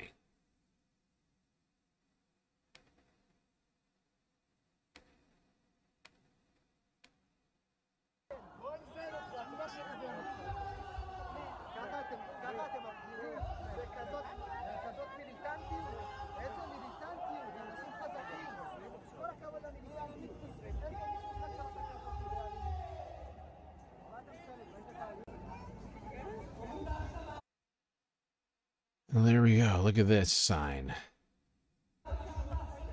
Free Gaza. Free Gaza. And a massive protest here in Tel Aviv, Israel. Interesting that both Palestinians and Israelis both protesting simultaneously. And Israel's government continues to ramp up its efforts to do the exact opposite of what everybody fucking wants.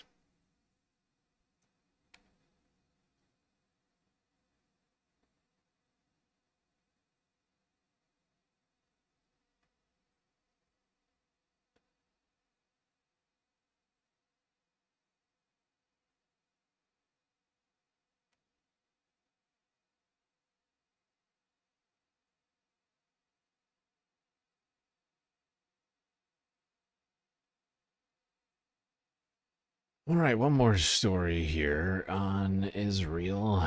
And this is a disturbing story which we discussed earlier in the week regarding an Israeli data officer in the Israeli military who was in the United States I believe in July, August, like early August, but this came out, this only recently like really made news and it's barely been touched on by many people. But this guy apparently, allegedly, is according to the district attorney of the Southern District of Las Vegas, or not Las Vegas, of Nevada, committed a crime. Illegal. Crime of soliciting a minor for sex. And, well, what came next will shock you if you're not familiar with this story.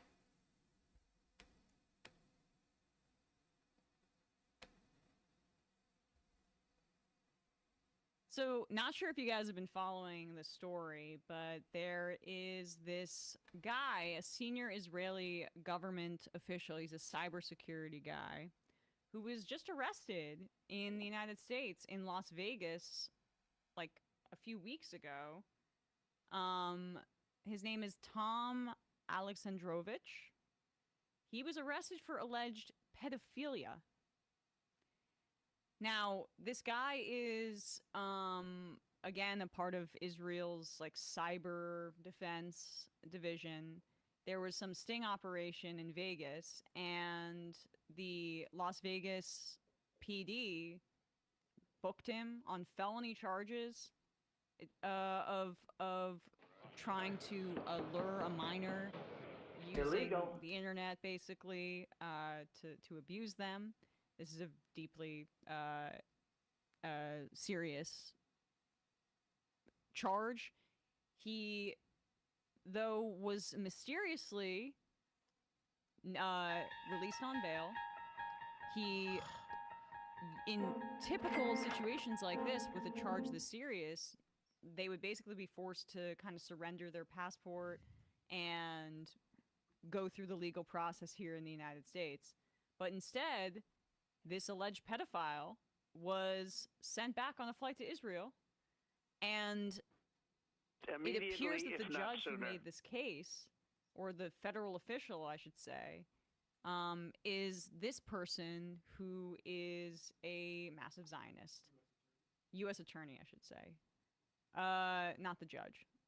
The U.S. attorney is an Israeli-born lawyer, and this, I don't know how to say her last name, but she had previously, like, posted things on social media about wiping Gaza off the map and things like that. So, illegal. Here she is, I guess.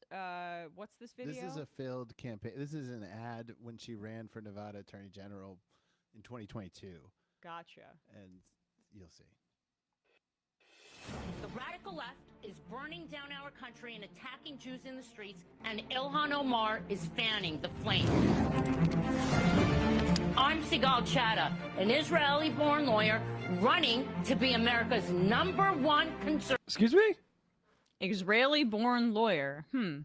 I'm sorry. Does that work in Nevada? Like, what is going on there? Is Ilhan Omar from Nevada? Does Ilhan Omar do ads where she's like, I'm Somali born? Like, I don't even, like, that's a weird, I mean, okay. Well, it's a little weird, but she might be saying, hey, please give me money. Well-funded Zionist lobbying group. Also, yeah, Ilhan Omar, the flames beneath her was a little bit on the nose, okay? Our country and attacking Jews in the streets, and Ilhan Omar is fanning the flames. Also, this was 2022. I know. I was just What about do to say, you mean? attacking Jews in the streets. They're using the same playbook from prior to October 7th. What was she possibly even referring to there? Nothing. Being a Muslim, just being she was It's an referring to attack being on a Muslim. Jewish person? Yeah. It's if you're American Christian evangelical, yeah. Or I guess Down our country I guess and in Israel. Yep, and I mean, the fact is this Israeli was not the only one who was found, or not found to be guilty of, but to have been accused in this sting operation. There was apparently like a dozen other people that were involved in this situation, and actually one of them was a Christian pastor. Since Brandon brought up Christians just now. No, it's okay. Jews in the streets, and Ilhan Omar is fanning the flames. I'm Sigal Chattah, an Israeli-born lawyer running to be America's #1 conservative attorney general. I'll stand up to Ilhan Omar and take her team to court for defunding our police, opening our borders, and teaching our kids to hate each other based on the color of their skin. I need your help. Did that all? The left is pouring money into this seat. You're a foreigner talking about closing the borders. Like, what are you talking? Well, she's from Israel. That's not really foreign. Right, So fair you're not- enough. Sorry, state. 51st, the 51st and most specialist state. Oh, yes. Yeah, first state, really. Also the most moral In state. Donald Trump's heart. Just be a representative from there. I don't... First state in my heart. Aw. So they can put more criminals on the streets. Can you chip in $25 right now? If enough patriots come together, Great we'll patriots. be able to build a grassroots campaign necessary to stop Ilhan Omar in her trap. It's time that we put strong female lawyers like myself forward to make our case. That was not a question. Thank you. We need more strong female lawyers. So you remember when I was asking about who it was over there that was willing to do this? Like, and I said it was a multi-pronged effort, because not only would the district attorney have to request this sort of strange treatment, the judge would have had to also grant it. So she's at least half complicit in this, or at least half of the picture on all of this situation. Thanks to the Majority Report, we got that video of who this woman is, and a little bit more information. She's a dual Israeli-American citizen, and sort of a terrifying person, really. I mean, this woman is dangerous, ladies and gentlemen. But thanks to her, a alleged pedophile got to leave the country.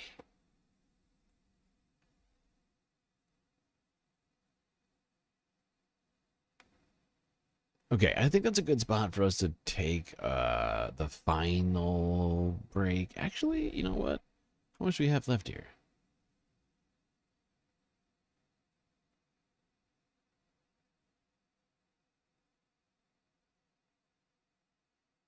This is cutting it too close. I guess we could just go long on the fourth half. Yeah, that's what we'll do. We're gonna go long on the fourth half. We're almost done. We got like 10, 12 videos left before we are out of videos. So let's go here now.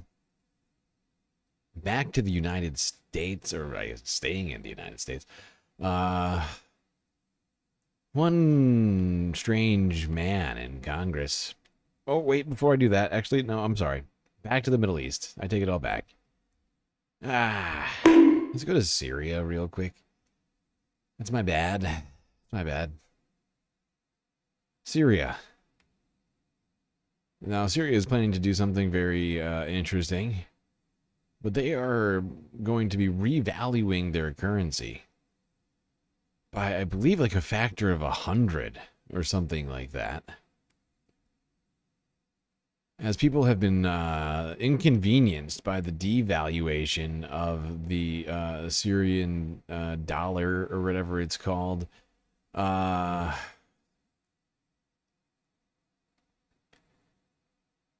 going to be essentially an old bill buyback program, from my understanding. Let's go here to Reuters from yesterday. Syria will reportedly issue new banknotes, removing 2 zeros from its currency. 7 sources told Reuters it's an attempt to restore public confidence in the severely devalued pound. Documents relating to the issue were also reviewed by Reuters. The Syrian pound has lost more than 99% of its value since war erupted in 2011. The 14-year conflict ended with President Bashar al-Assad's ousting in December. The exchange rate is now at around £10,000 to the US dollar, compared to 50 before the war. The sharp depreciation has made daily transactions and money transfers increasingly difficult. Families usually pay for weekly grocery runs from black plastic bags, holding at least half a kilogram of £5,000 notes. Can you imagine? According to a document seen by Reuters. Can you imagine bringing a garbage bag full of money to go buy groceries? This is ridiculous! Syria's central bank informed private banks in mid-August it intended to issue the new currency by removing zeros. Meetings on the currency overhaul have reportedly been chaired by central bank deputy governor Mukhlis al-Nazar.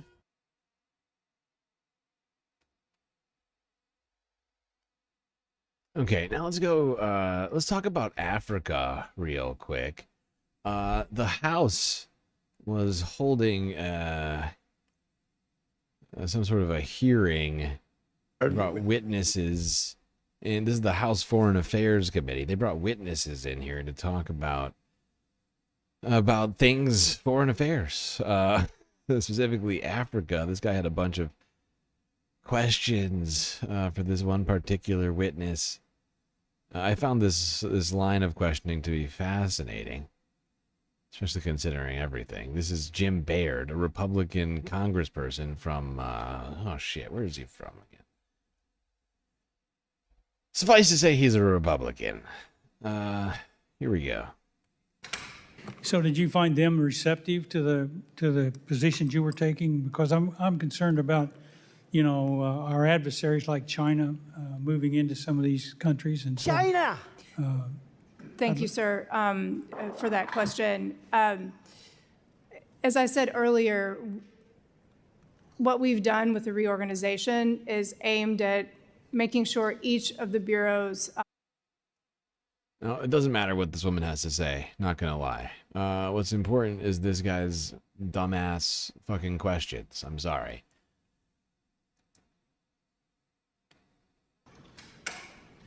So can you add on to what the Bureau is doing to reshape and ensure that the U.S. remains the #1 preferred trading partner in Africa? You know, I'm interested in agriculture and have been involved in agriculture all my life, and the commodities that we produce here are second to none. Wow. So this guy here, he's really concerned that the United States is going to be the #1 trading partner in Africa, and that, producers here are going to be hurt if China somehow China's going to come and replace us. Well, here's an idea, Mr. Stupid Man. Here's an idea. Actually, multiple ideas. One, end the trade war, which is alienating countries in Africa. Two, reinstate USAID funding, which, of course, as a Republican congressperson, this fucker voted for getting rid of and, in fact, codifying into law in the big, beautiful bill. Number 3, maybe consider actually working in tandem with African partners rather than just trying to dictate to them, like China's been doing with regards to things like the Belt and Road Initiative. Just ideas, rather than just wondering to yourself, I've got plans for you. If you have issues with all this, there you go. You got a problem with U.S. agriculture producers? Well, reinstate USAID funding. Because they were buying a fuck ton, quite literally, of grain from U.S. agricultural manufacturers, producers. These are all just sensible ideas I came up with on the fly. Okay.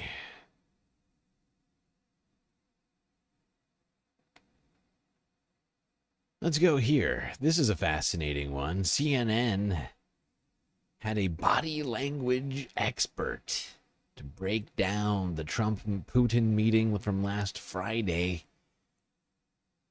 Figured we'd watch that now. Hand pats, postures, and a pat on the back even. What does it all mean? There was a lot to take note of in the body language between President Trump and Russian President Vladimir Putin at Friday's Alaska summit. Those nonverbal cues from the two leaders. Here with us now to help break it all down, body language expert Mary Civillo. Mary, great to see you. Sometimes Hi, Frederica. so Good much to see you. Wonderful. So much is said sometimes non-verbally. So that's why we have you here. So, a lot of analysts agree that Putin came into this with a great advantage, an invitation to U.S. soil without concessions. The two presidents, meeting on the red carpet that was rolled out, applause even from President Trump, handshakes, even Trump patting the back of the Russian president's hand. So in that sequence, what did you see?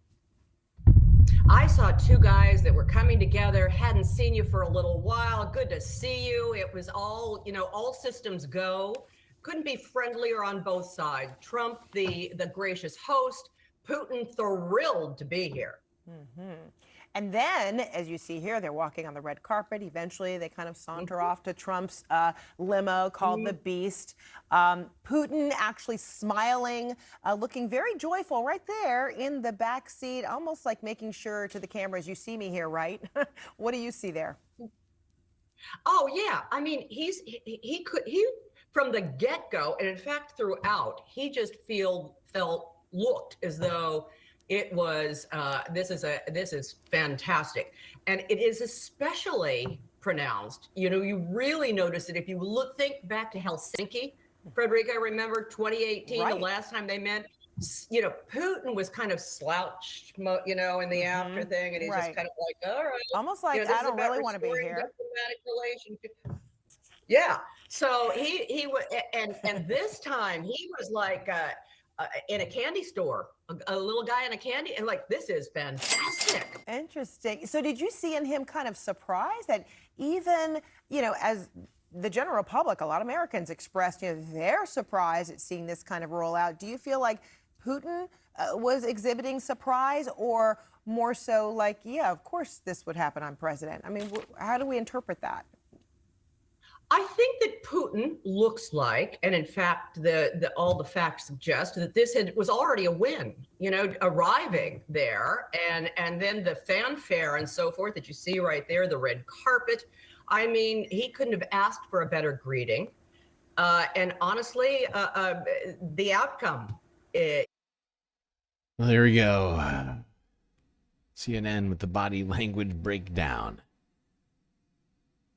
Vlad and Trump like two long-lost friends. Rendezvousing in Alaska, palling it up, having a good time. One's 5'6" and one's 6'3". Actually, Donald Trump is not 6'3". That is bullshit. You know how I know that?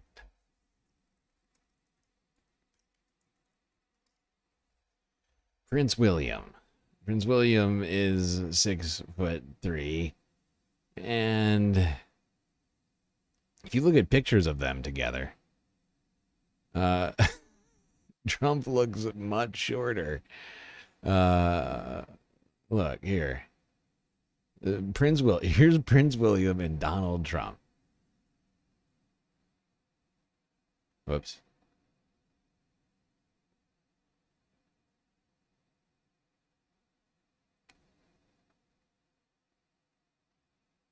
Here's Donald Trump. Here's Prince William. Trump, William. Trump, William. There's like a good 3-inch gap here, and I think I'm being generous to Trump right now. He's a fair amount shorter. Oh, wait, you can't see it. Here, wait, hold on. Here he is. Here, Trump, Prince William. Trump, Prince William. Look at the gap.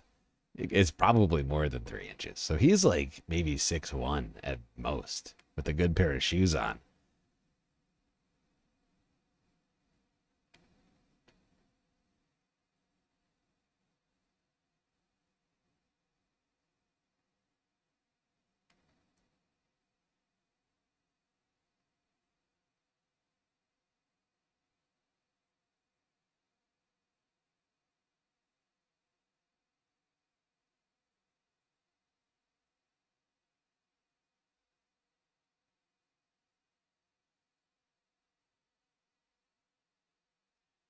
Okay.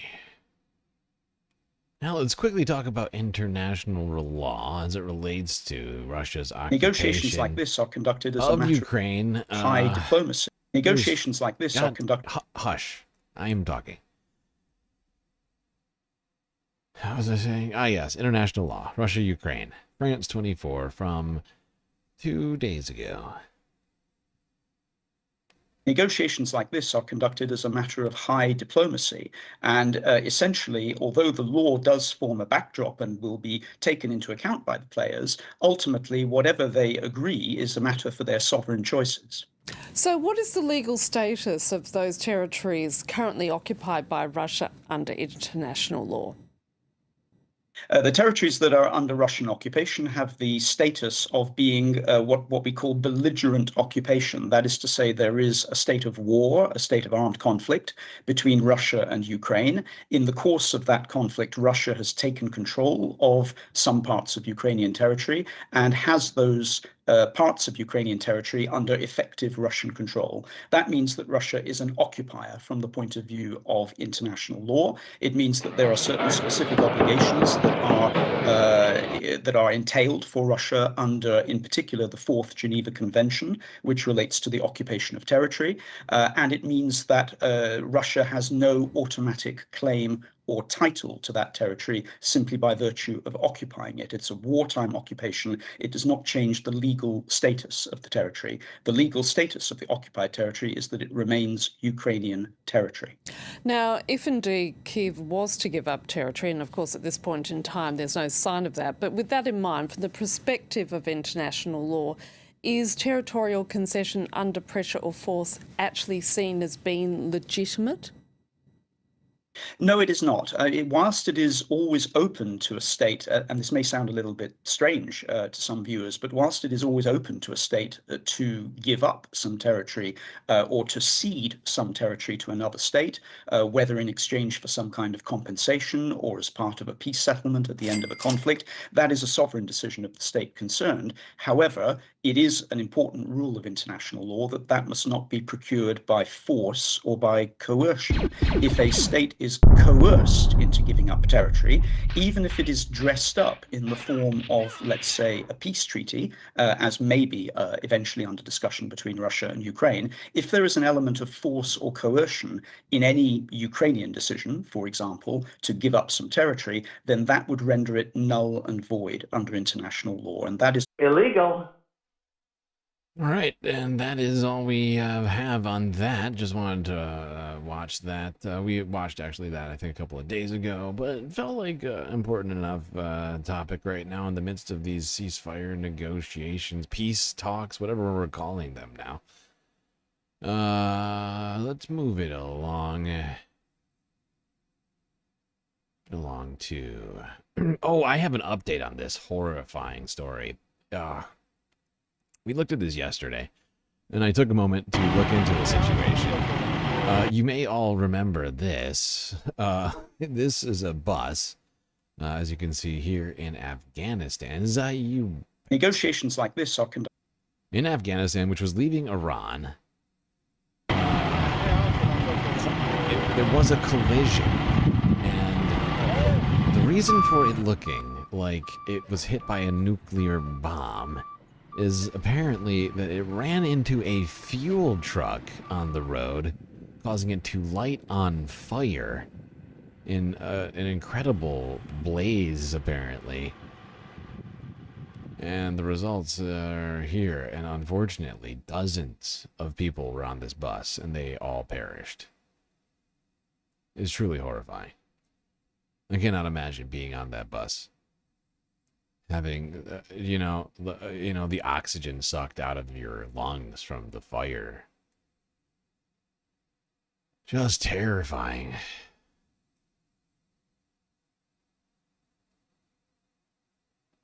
A lot of people were in chat questioning, as well as myself, like, how is this just a crash? This is too much.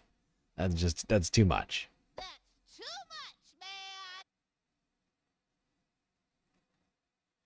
At least now we have an answer, even if it's a horrifying answer. Life is fleeting, folks. Gotta appreciate it while we still have it. All right. Let's go to Pakistan. Another fucking atrocity. I'm sorry we're ending with all these atrocities here. It's my bad. Let's go over to Pakistan, where at least 25 people were killed. I'm sorry, not killed. Injured. 25 people were injured in a fireworks factory explosion.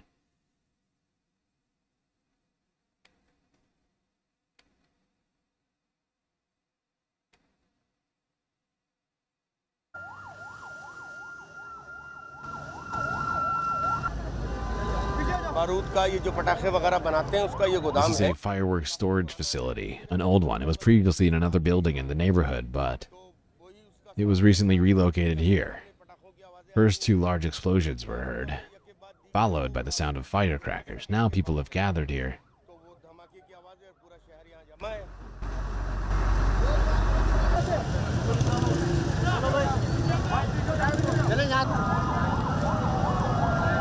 Jesus Christ.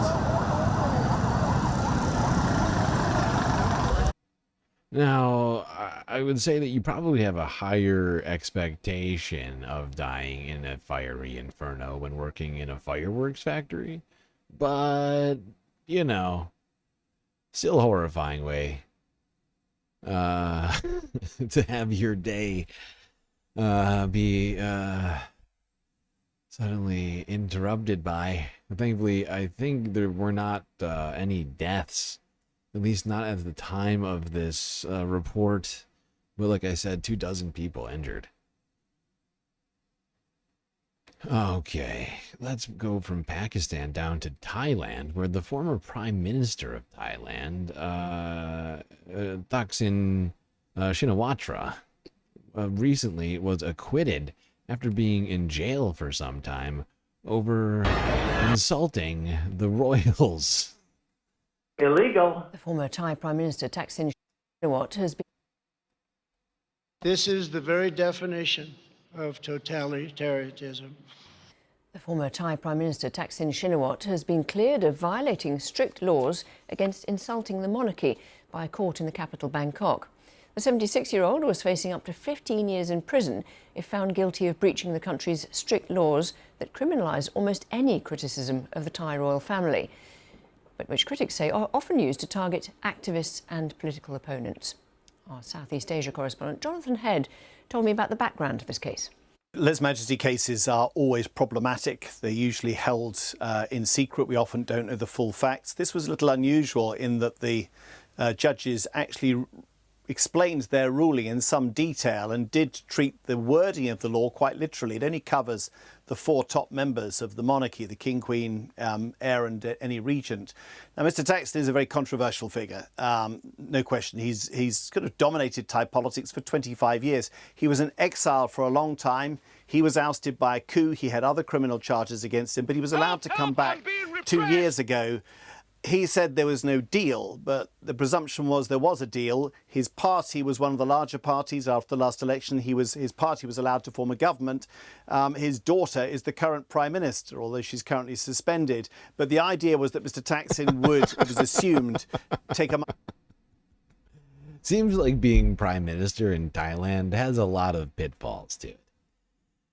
Jesus Christ. This guy he put in jail, charged with insulting the royal family.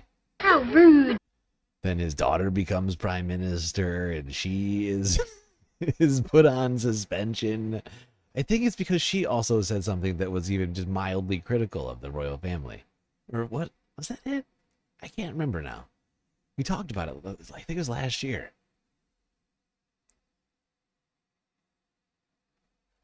How rude.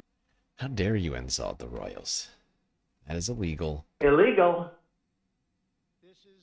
This is the very definition of totalitarianism. All right. Oh, we are running out of stories quickly here, folks. And just as we approach the 8-hour mark, it looks like my timing was correct. Let's go here to South Korea. Associated Press from a day ago.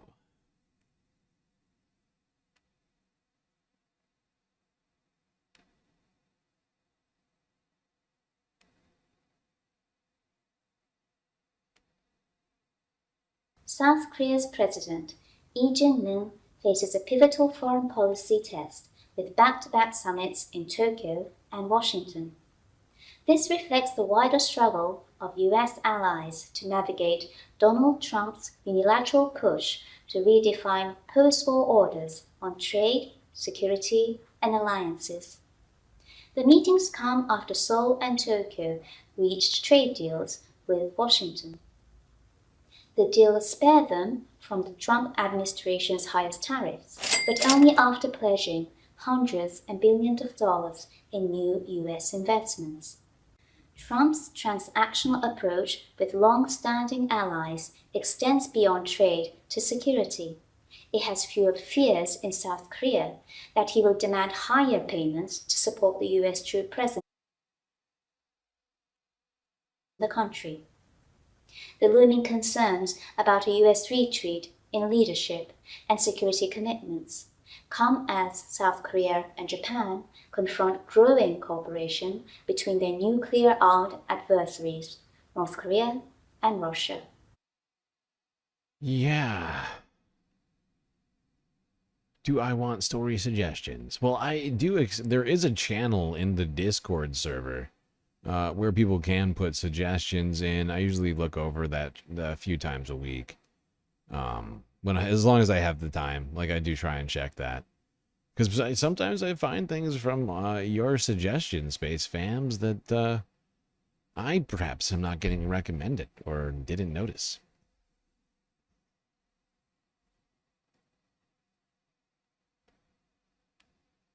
All right. I'm sorry. That was your second to last aka the penultimate video of the evening. Great job, everyone, for making it this far. A small round of applause for your stalwart resolve.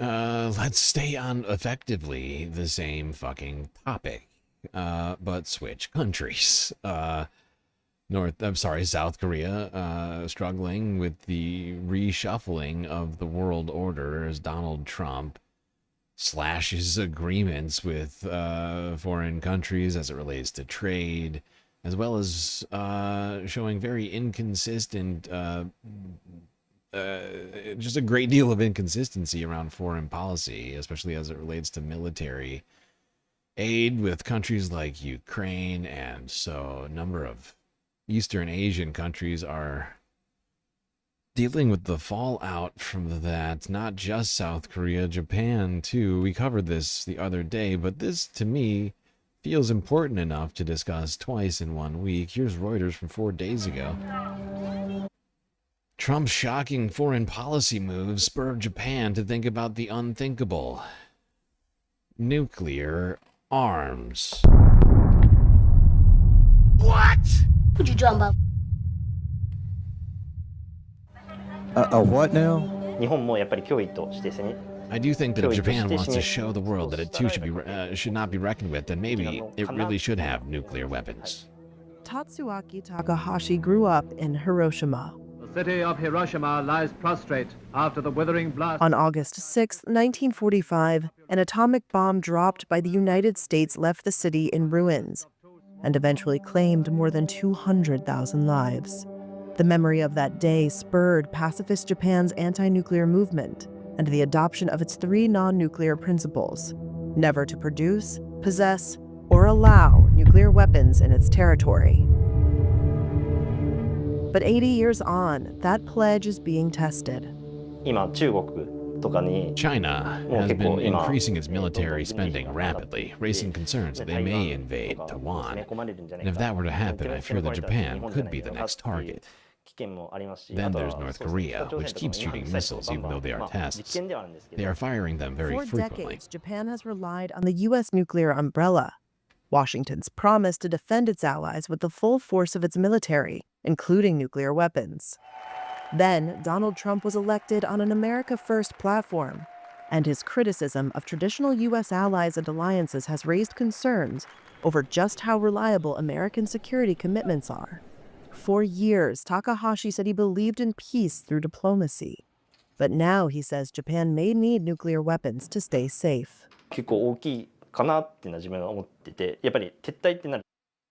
I just realized I've been on Top Chat for some undetermined amount of time.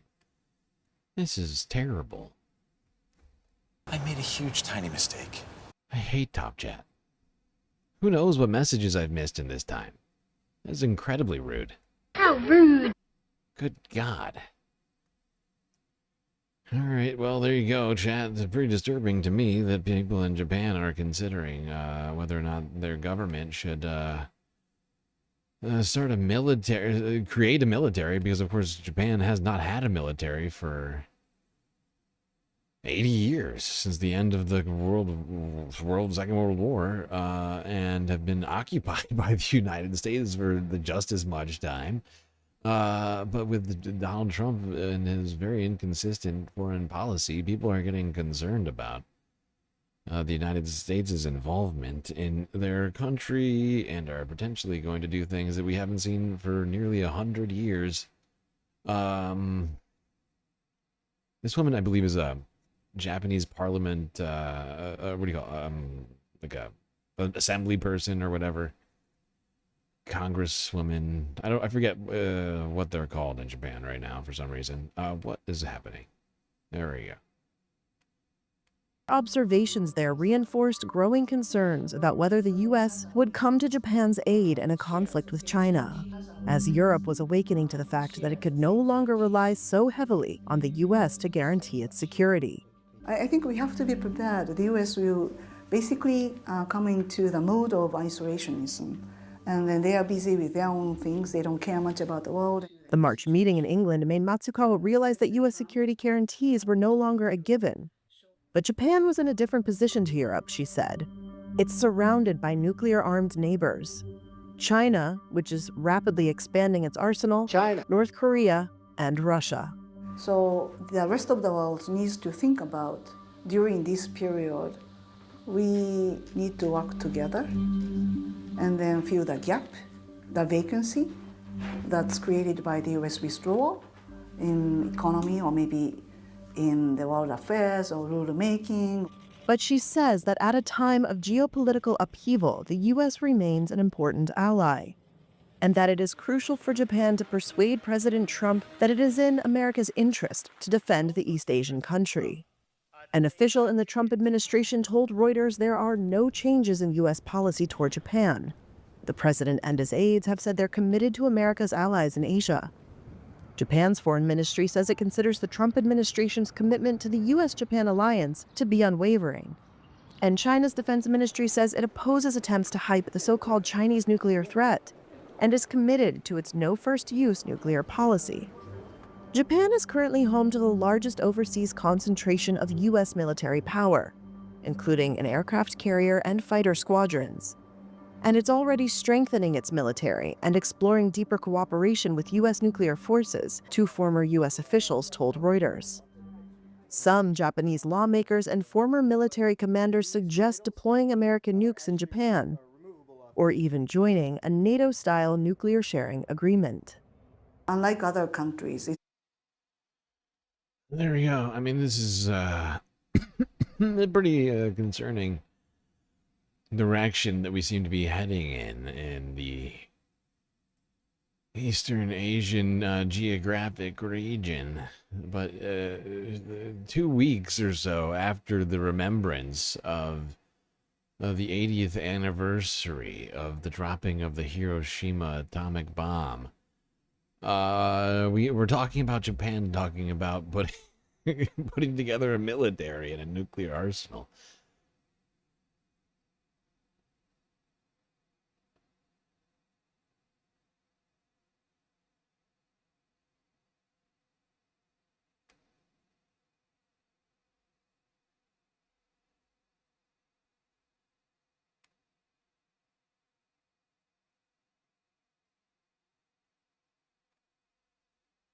Okay.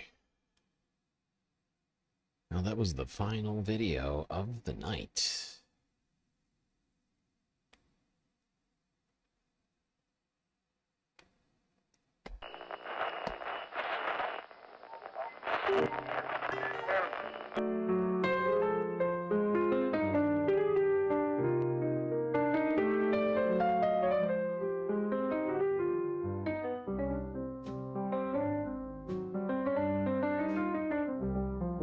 Well, we got through another stream. It was quite long and also difficult, but thankfully, we had each other to get through it.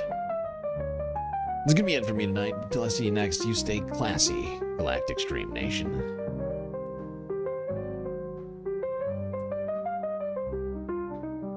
Can't forget this.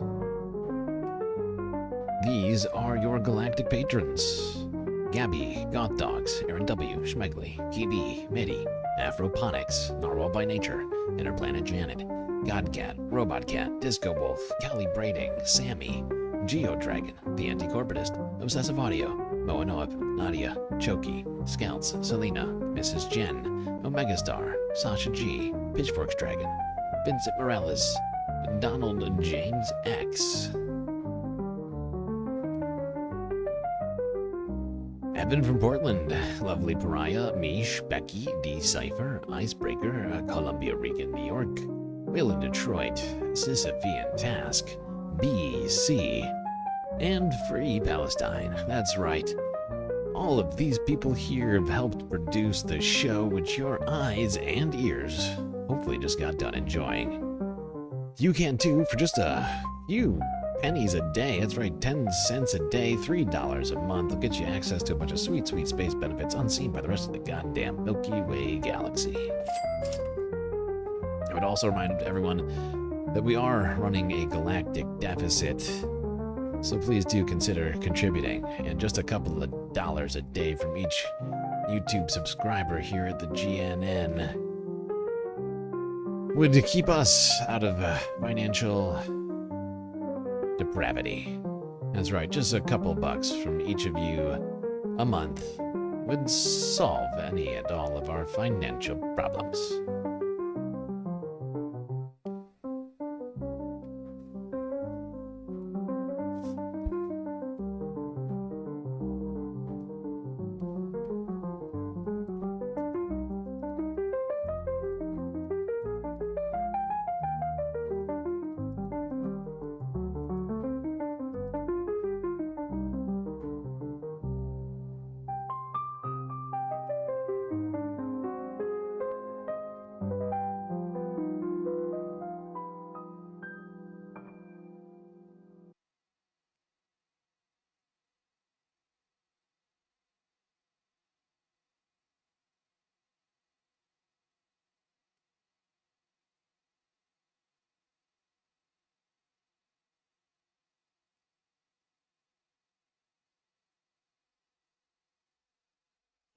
I see the requisite number of ones in chat, which means we gotta get started on the super secret late night after hours galactic chill stream, which is going to begin very, very shortly.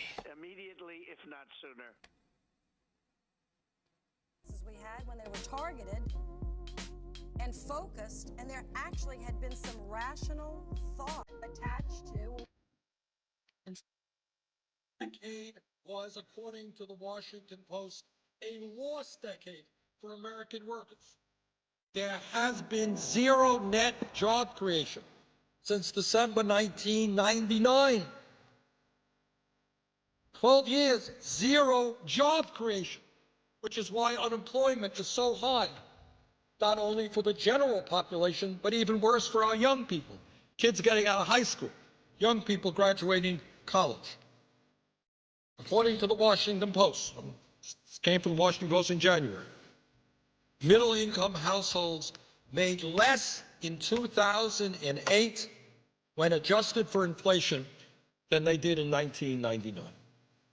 In other words, the American economy has turned into a nightmare for tens of millions of families. Imagine that. Middle-income households made less in 2008 when adjusted for inflation than they did in 1999. And the number is sure to have declined further during a difficult 2009. They didn't have those numbers, but because of the Wall Street collapse, that certainly is the case. So what are we talking about? You're talking about, as I've just demonstrated, the people on top seeing a doubling of their income while their effective tax rates are going down. You're seeing the middle class collapsing. And what this agreement says is, we're going to provide huge tax breaks for millionaires and billionaires. That is insane. And only within the Beltway could an agreement like that be negotiated. As I mentioned earlier, we have in the last 3 days received thousands and thousands and thousands of phone calls and emails to my office. And over 98%, I dare say 99%, say this is not a good agreement. Don't support it. Mr. President, I've been joined on the floor by the very distinguished senator from the state of Louisiana, and I ask unanimous consent that I be permitted to enter into a colloquy with Senator Landrieu. Is there objection? Without objection, so ordered. Well, Senator Landrieu, I thank you very much for joining us here, and I just wondered if you could give the American people your thought about this agreement and what's been going on.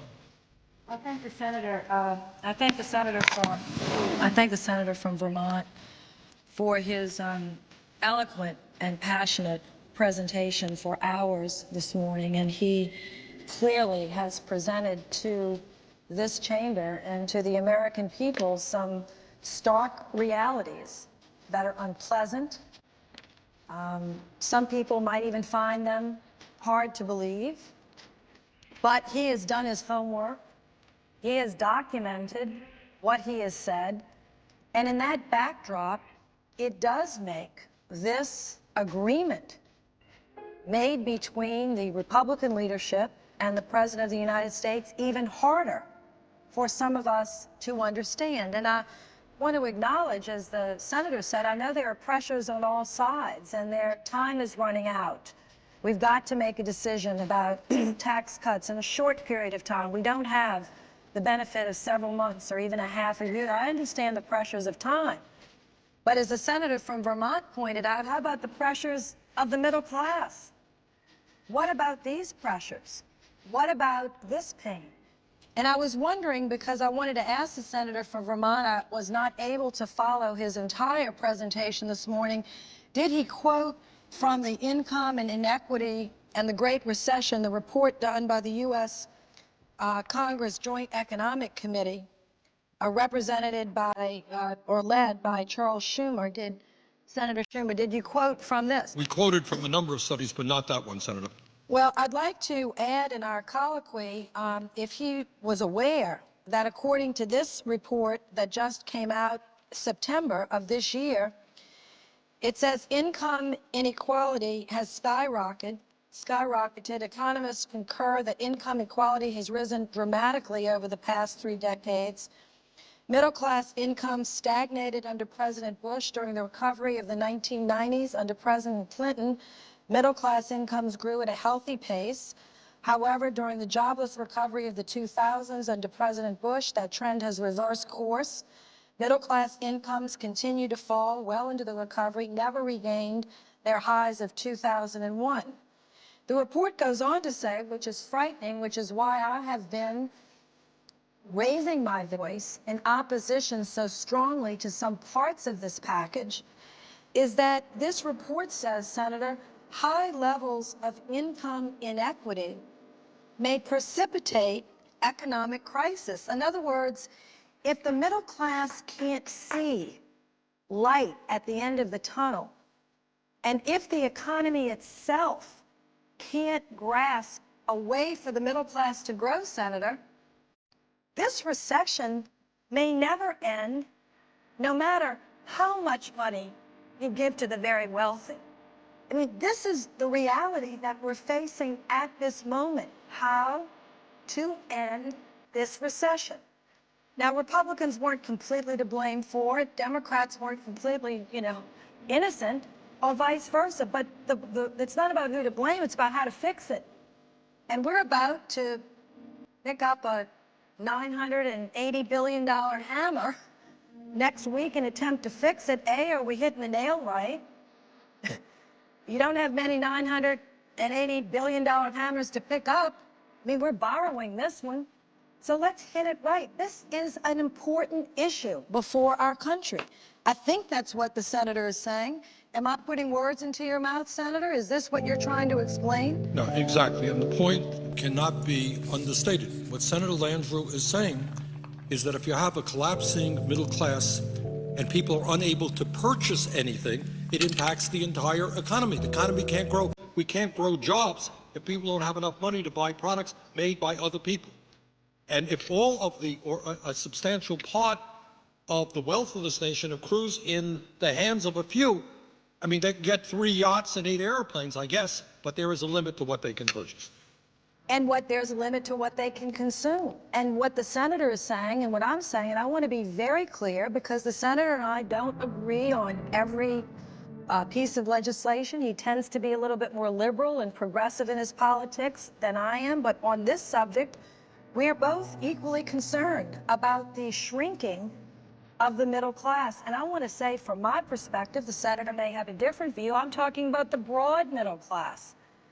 Incomes of $50,000 to $500,000. Now, in my state, $500,000 of income, I'm not talking about net worth, I'm talking about income, is a huge amount of money. In fact, I brought a graph that I'm going to, it's right here, to show here that 84% of the households in Louisiana, so when I talk about middle class, 84% of the households in Louisiana make less than $75,000.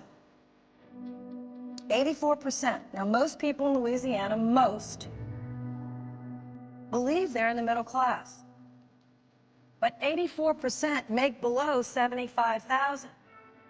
So when I use the term middle class, and we all have a different view, I try to say the broad middle class, between 50,000 and 500. If you have 500,000 in income, you're quite wealthy in Louisiana. But I realize that we're not New York. We're Connecticut, California. Maybe if you make $300,000 or $400,000 in income in some of these places, you don't consider yourself very wealthy or rich. I think by Louisiana standards you would be, but this is a big nation, so I want to be as broad as I can possibly be here. I'm not talking about the wealthy being 400 or 500,000. That may not be the case in California. But what we're talking about in this tax bill is borrowing $50 billion to give tax breaks to families earning over $1 million. So as the senator from Vermont said, whether you put your mark at 250,000 or 100,000 or 500,000, we could disagree about how broad the middle class is. But is there anyone in this chamber, on any side of the aisle, from any state, that believes seriously, given what the senator from Vermont just outlined, which is really not debatable. I mean, these economic studies are not just from one side of the aisle or another, that we should actually, next week, provide $50 billion in extended benefits for the families in America who are making more than $1 million a year. When the inequities are so great, when the needs of the middle class are so great, when there is no evidence to suggest that even after this tax cut that I've seen that's convincing, that the recession will end. And we're doing this for 2 years. What happens, Mr. President, if the recession doesn't end? We borrowed all of this money to provide an extension of these tax cuts, and in addition given the $50 billion to the $1 million earners in this country. What do we do then? Go borrow another $1 trillion and try it again? I think we have to try something different. Now, I don't know if the senator has another point before I go into just a few thoughts that I have. I wanted to ask him if he, yes. Thank you very much, and agree with what she has been saying. I was mentioning earlier, Senator, that the calls that are coming in and the emails that are coming into my office are overwhelmingly, like 99% against. I don't know what's going on in your office. Are you getting calls in? I'm getting calls, actually, and I checked this morning, about 50% for, 50% against. Now, the state of Louisiana is a little different than the state of Vermont. Many of the calls coming in from around the country are against giving, well, actually, let me say this. Most of the calls coming in are absolutely against giving tax cuts to people over $1 million. Okay, and that's what I'm saying, yes. I mean, overwhelmingly, people are calling in saying, is that really happening? And geez, and in fact, my office told me today that actually 10 people called that had incomes over $1 million, which I found very interesting, to say they supported my position. Tell Senator Landrieu, I make $1 million a year, and I agree with her. So I know people are listening. So I thank those callers. You know, they make $1 million over a year. They said, please, use the money for somebody else or something else. I'm doing fine. I'm counting my blessings. I survived the recession. They know that 33,000 people are getting ready to run out of unemployment benefits in Louisiana alone if we don't extend it. They know that middle-class families making under $75,000 in income or $200,000 in income, or even $300,000. You can have $300,000 of income in Louisiana, be a very strong business person and be doing very well, and have 8 children. You know, you have large families out in the West. We have very large families in the South. No one ever gives us credit enough, I think, for that. The fact that people work very hard, sometimes a mother and a father. Their income might be $200,000, $250,000, but with 6 children, that doesn't go that far these days, Senator. And with 8 children, I grew up in a neighborhood where we routinely had 12 children in a house. How much money do you think you have to make to feed and clothe and send to college 12 children? My father sent 9 of us to college. We never made anywhere near that money. I still think it was a miracle any of us ever got there. But nonetheless, the issue is next week, we're going to debate this agreement. And I want to say I support extending tax cuts to the middle class, to the broad middle class. But there is something terribly wrong here in Denmark. Something is not right in Denmark. If we're spending or borrowing $50 billion, which is about what it cost to extend income tax rates, the lower rates, and the dividend rates, and the capital gains rates to people making over $1 million. Someone on the radio today said, well, Senator, don't you think that giving tax cuts, that will stimulate the economy? I said, no. I'm not an economist, but every economist that I've read on this tax package says that's one of the least stimulative, am I correct, Senator? One of the least stimulative provisions of the bill. So I want to know next week when we're debating this, I'd like at least one Republican, just one. It could be the Minority Leader Mitch McConnell. It could be the Budget Director, Judd Gregg. It could be just one Republican to give a passionate argument for why they insisted this be in the package. I'd just like to listen to it. I'd like to hear it with my own ears. What was it about it that they thought was so important that they had to have it in the package? Because I know, as angry as I am with the president right now about some matters, I know the president did not insist this be in the package. I know enough about him to know that he didn't call everybody in the room and say, oh, we forgot something. Let's make sure that this tax extension includes people over $1 million. So I know he didn't give that speech. I want to know who did. Who did give it? Because your constituents should know about it. And the American people have a right to know. That's one thing about our democracy. It's open. It could be more open. We could be like Britain, where they all stand up and talk at one another in one of the rooms. It's very interesting. I find it very interesting to watch sometimes. We don't do that. But at least if the people of Britain want to know what their people are saying, they can hear them. Somebody said this. I'd like to know who, and where, and when. Was it in the Oval Office? Was it in the cloakroom? Because I am going to be forced to vote, because now I think the senator understands we aren't going to have any amendments. So I'm going to be forced to vote and have to choose, which is going to be a very tough choice, between extending tax cuts for 84% of the people in my state that make less than $75,000, which of course I want to do. Even though we have to borrow the money to do it, we can't not do it. I mean, the economic circumstances are such, well, we have to do it. But now, in order to get them help, I've got to say yes to something that I've talked about, and I want to be serious about this. I'm very serious about it. For me, borders on moral recklessness. I've been criticized on both sides of this debate. How can you use words like this? I don't know. I went to Catholic school. We went to Mass almost every week. Every week. Every week. The priest would say, don't take more than you need. Don't be greedy. Share with others. I mean, did I go to the wrong school? So I'd like to know.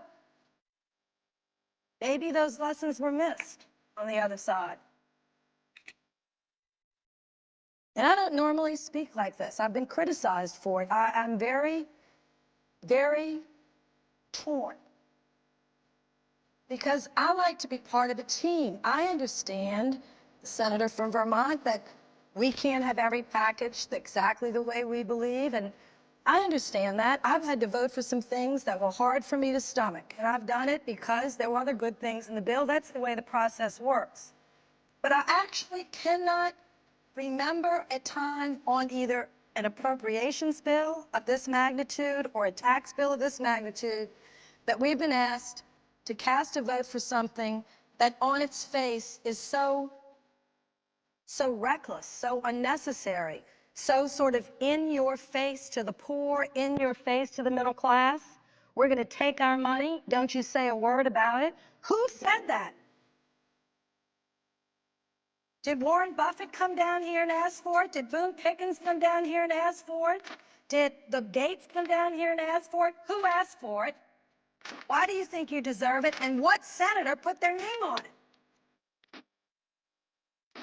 Now, I have a few more things to say. I don't want to keep the senator from Vermont tied up. Is it appropriate? The senator from Louisiana is making some very, very important points, and I appreciate it, and I listen. I look forward to hearing what she has to say. Thank you. Mr. President, I wanted just to say a few other things about this whole situation, because the senator from Vermont and I agree on some things, parts of this, obviously this one. But we had a big difference, and I wanted to show this just from my perspective. I voted for the original tax cuts. I'm not sure that the senator from Vermont did. And there were very good reasons on both sides, but I'd like to take a minute, because I've got, as I said, critics on both sides here, and I want to not explain, but share some thoughts about that and make something very clear. I was one of 12 Democrats, there are only 7 of us left in the chamber today, that voted for the Bush tax cuts. They were for the middle class and the poor and the wealthy. Everybody got income tax relief, capital gains tax relief, dividend tax relief. Senator Lincoln and I and others worked very hard to make sure that in that package, even though I would have designed it differently if I could have done it myself, but there are no czars around here. This is democracy. I understand it. I've been doing it for 30 years. We worked hard to shape that package the best we could to direct it and target it to the middle class. There are many critics of that say you didn't do it well enough. You didn't send it to the middle class. You sent it to the wealthy. I disagree. I think that we did as well as we could to send it to the middle class, although the higher brackets were lowered as well. But I'll tell you, the big difference was it was paid for when we voted for it. There was a $128 billion annual surplus. In other words, we were spending $128 billion less than we were taking in. What a happy time that was. We were paying for our Pell Grants, we were paying for education, we were paying for health care. We had surpluses in Social Security, Senator will remember, and we had a $128 billion surplus that year alone. And surpluses as far as the eye can see. This is before 9/11. So the 12 of us, let us speak just for myself, thought, what a situation this is. Democrats had taken the tough vote. Not one Republican had voted for this budget reconciliation that, as you know, you were in. I think the senator was then in the House and took a tough vote along with many Democrats to put us on that path. Middle class was expanding. Jobs were being created at unprecedented levels. And yes, we were creating millionaires. I'd like to say this. I love creating more millionaires. It's why I got into politics. One of the reasons I like when people are successful. I love to hear stories about my constituents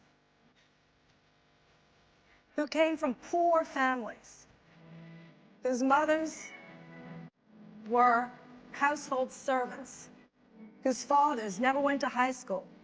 I love to hear about these smart little girls from Gertown who got straight A's in school, went down the street to Xavier University, got their pre-med degrees, went to become a doctor, became a doctor, and now they're millionaires.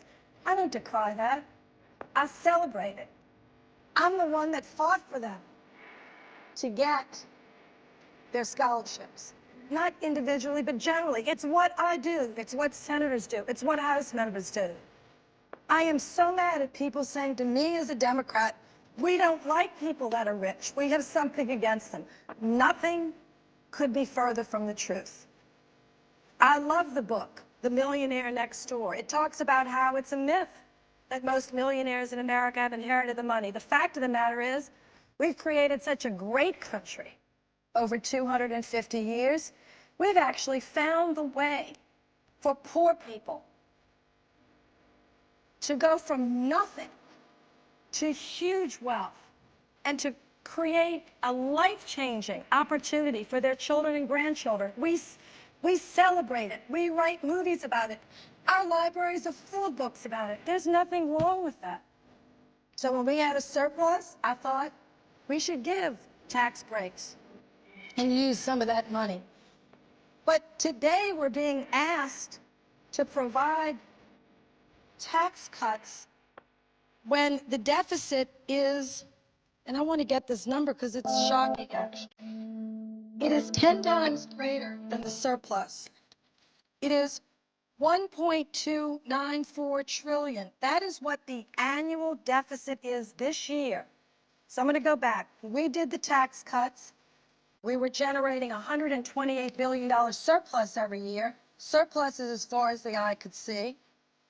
We thought, well, maybe we should give a third of this bounty in tax cuts. We had made investments in other things. But today, after what the senator from Vermont has described as the economic inequality in the country, when we have no surplus in sight, the biggest, the largest, most ferocious recession since the Great Depression, and we're running an annual deficit of $1.29 trillion, someone had the nerve on the other side of the aisle to say, wait, before you close the deal, before you shut the door, before you stop the printing press, please put in the people in America that make over $1 million. Now, for that $50 billion, there are lots of ways that we could save if we could correct this deal. I don't think we can. But if we could, as the senator knows, do we have men and women in the military? Do you know what their COLA is going to be this year, Senator from Vermont? Because it's about, I think it's, what, only 1.4%? That's what my understanding is. It's about? And a lot of the folks in the military are very upset about that. Every person in uniform is only getting a COLA this year of 1.4%. Did anyone over there, when they raised their hand to say, let's put the millionaires in, did you all not think about this? We could have taken that money and given it to them for 1 year bonus. They most certainly deserve it. They're coming back without eyes, legs, leaving some of their limbs in Iraq and Afghanistan. Did anybody over there think about that? The senior citizens that Senator has been such an advocate for, they're not seeing the kind of COLA that they normally get. Talk about stimulus. Every dollar I think you give to a senior citizen, Senator, would you say, it gets right away spent. They have to buy food for it. They're not going out and perusing, you know, a yacht or an airplane that they could or could not buy. They don't really need it. They need to eat. They go to the corner drugstore, or they need to get their medicine. They spend it. I mean, yes, we give money to the poor on the Democratic side and to the middle class because it's the right thing to do, but it actually happens to be also the smart thing to do for the economy and for jobs. So when people say, oh, the senator's flip-flopped, you know, on taxes, I don't understand how to say something. I voted for tax cuts when we had a surplus. I am challenged about how to address this package. Most certainly want to extend it for the middle class. Most certainly want to extend unemployment. People are unemployed not because they're lazy, for heaven's sakes. They're unemployed because there are no jobs for them. It's some of the longest term unemployment that we've had in our nation's history. So the other side is making us feel, they say to us, well, we gave you the unemployment, so surely you should give us the tax breaks for millionaires. Is that really an equal trade? And if somebody believes that, actually, I've heard commentators say it, you know, on different networks. I've been on these news programs, and they say, but you got the unemployment, so that's a fair trade. If there's a senator that thinks that, I'd love for them to say that next week, because I think that would be great to have on the record. So this situation is what the Louisiana families in my state are facing. So obviously, I would like to provide tax relief for these families. We have less than 1.8% are making over $200,000. And I'm checking right now to find out how many families in Louisiana actually make over $1 million. I was told it was 3,200. That number might be too high. The senator from West Virginia told me in his state it's 599 people in West Virginia make over $1 million a year. But yet it looks like that is the package. So we're going to be in a tough situation without amendments, having to vote for it. I'm going to see what my constituents are saying over the weekend. But I want to say one more thing about this inequity and then turn it back over to the senator from Vermont. Besides the other things that have been put into the record about the inequality, the challenges before our country right now, I came across some data, and I'd like the senator to, if he had just one more minute, to be on the floor to listen to this, because it's very, it was very startling. I don't know, Andrew, I'm not going anywhere. Take as much time as you want. Thank you, Senator. I wasn't sure what his time was, but I'm here. I'm the chair of the Small Business Committee, and I had a hearing. I have many hearings, but one in the last 3 months, and some of the testimony was startling to me. I wanted to share this with the senator. It's in the census data of the 2000 census data. Someone was testifying about why this recession was taking so long to get over, and they were giving just some figures about the status of the economy and the wealth or incomes of broad sections of the population. And they said, sort of off the cuff, just like, and ho-hum, and today is Monday, they said, and by the way, the average net worth, the median net worth of households in America, the average median net worth, not income, net worth of households is $67,000. So it's very interesting. I thought it would be higher than that. I mean, that's taking everything that you own minus everything you owe, and the difference is your net worth. I thought people might have more than that. I mean, in terms of equity in their homes, you know, a couple of $100,000, $67,000. It was concerning to me. So I said, well, do you have that broken down by race by any chance? Oh, yes, ma'am, we have that. So would you share it? They did, and I'm going to share it with you because I have not recovered from what I heard. The gentleman says to me, well, for white families in America, the average median, not average, median, which is 50% more, 50% less, the median for white households, Senator, is $87,000. $87,000. For Hispanic families, it is $8,000. And for African American families, it is $5,000. I want to repeat that again. 50% of all families in America who are Caucasian, their net worth is $67,000 or less. For Hispanic families in America, 50% of all Hispanic households, their net worth is $8,000. And for African American families today, 2010,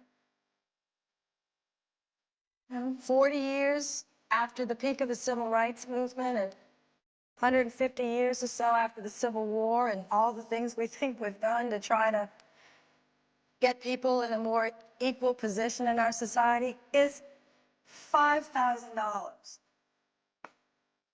That's including home equity. That's including home ownership. Without home ownership, that net worth for African American families falls to $1,000. So when people say people are in pain and suffering and anxious and they can't buy anything, well, you wonder why. There's no cushion in a recession like this. How brutal is a recession to people that have so little cushion? for a middle-class family of any race. If you lose your job, you can get unemployment, you've got some equity in your home, maybe you have some savings, you can fall back, there's a cushion, you can land, you can bounce back up. How brutal is this recession to millions of families in America that have no cushion? They're just hitting hard rock. They're just hitting steel. There's no cushion there. And you wonder why people are angry? You wonder why this Tea Party movement is festering? You wonder why people want to, people are so angry that call. I understand that anger. I'm so angry myself, I don't know what to do. My good friend, and I thank her very much. And she is right. No great secret to anybody here. Her politics and mine are not the same on many issues. But she's down here speaking from her heart, coming from a state of Louisiana, and not radically different in Vermont. We got a lot of struggling families. And I want to just reiterate a point, because she's been talking, I think, so effectively about the stress on the middle class and working families in her state and around the country. I want to reiterate this point, Senator, if I might. And I'm not here to pick on George W. Bush, but during the presidency, his 8 years, the wealthiest 400 Americans, those are pretty high up guys, that ain't in the middle class or out of it, no matter how broadly you define that, their income more than doubled. Got that? While their income tax rates dropped almost in half. The wealthiest 400 Americans now earn on average $345 million a year and pay an effective tax rate of 16.6% on average. That's the lowest tax rate for wealthy individuals on record. So the point is, Senator Landrieu is talking about, and I'm talking about, that people out in the real world are working longer hours below wages. Median family income has declined. People are scared to death that for the first time in our modern history, their kids are going to have a lower standard of living than they do. You're hearing that in Louisiana? I am. All right. And the people on top are doing well. And Senator Landrieu is asking a very simple question. Millions of people are asking the same question. The wealthiest people are becoming much richer. Middle class is declining. Poverty is increasing. Who decided? Who are the people who said that billionaires really need an extended tax break and a reduction in the estate tax? It is a very simple question that she's asking. It's a very profound question because it speaks to what this country is all about. I didn't mean to interrupt the senator. No, and I thank the senator from Vermont, and I want to submit to the record this income inequality and Great Recession report from Senator Schumer and the Joint Economic Committee. Without objection. Thank you. But I want to go back to a point about this so that I'm not misunderstood. I guess no matter what I say, critics will take it and do what they will with it. But I am not against tax cuts. I voted for them in many times in my life when we had surpluses. I've even been pressured to vote for things and have done so even when we didn't have the surpluses we had, when they were targeted and focused, and there actually had been some rational thought attached to, well, we might need to borrow some money like we did in the stimulus package and spend it, because if we don't get some spending going, we could slip further into a recession. Even conservative economists counseled us on parts of the stimulus package, which, by the way, contrary to popular myth, was about the same size as this package. This package is actually larger. This package is going to be $900 billion. The stimulus was $800 something. It's going to be less. But in that stimulus package, there was about a third of it were tax cuts. Do you remember that, Senator, Mr. President? A third of it were tax cuts. It wasn't all just spending. But every economist, Republican, conservative, liberal, said the government's got to step up and spend in this economy because this place is shutting down, meaning the country. And so we did. People will still argue on the other side that was the wrong thing to do and we shouldn't have done it. But I'm here to say that for the $2.8 billion that was spent in Louisiana through that stimulus package, tax cuts and spending, I'd like to ask my legislature, who's struggling to balance the budget as I speak, They've been in budget committee over the last couple of weeks. Where would you be today without the $2.8 billion?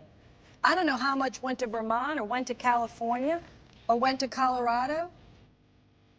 But, you know, people say it was a failure. Let me say that $2.8 billion went to our state, and it warded off some draconian cuts that our cities and counties and parishes would have had to take. And it warded off tax increases so that governors didn't have to raise taxes and mayors didn't have to raise taxes all over this country. Some of them have done that, but they've tried to limit it because they know how fragile this middle class is. I am not unmindful of the importance of providing tax cuts when we can. But when we're asked to vote on a package that has a provision like this, that borders on moral recklessness, I have to catch my breath and say, whose idea was this? I'd like to know. So it's going to be a long weekend.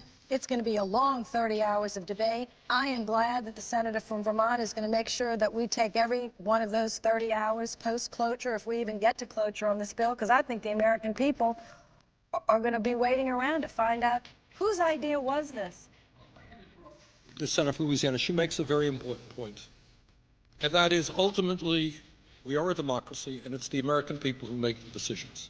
And I know she shares with me the belief that the American people have got to become engaged in this debate, this very, very important debate, which has a lot to do with the future of this country. And Senator Landrieu asked a very, very simple question, which I would like, and I think the American people would like an answer to. Whose brilliant idea was it that at a time when we have seen an explosion in income and wealth to the people on top, while their tax rates have already gone down, whose brilliant idea was it that we drive up the national debt, ask our kids to pay higher taxes to pay off that debt in order to give tax breaks to people who don't need it? That's the question Senator Landrieu was asking. I think the American people need an answer to that. And my hope is that millions of Americans start calling their senators to ask that question. Yeah. Whose idea was it? And I would like to know, I don't think, you know, in the irony here, I think Senator Landrieu made this point as well. There are millionaires out there who say, thank you, I don't need it. I am more worried about the kids of this country for our crumbling infrastructure than giving me a tax break that I don't need. I can't spend it. Thanks very much. That's what Warren Buffett has said, right? That's what Bill Gates said.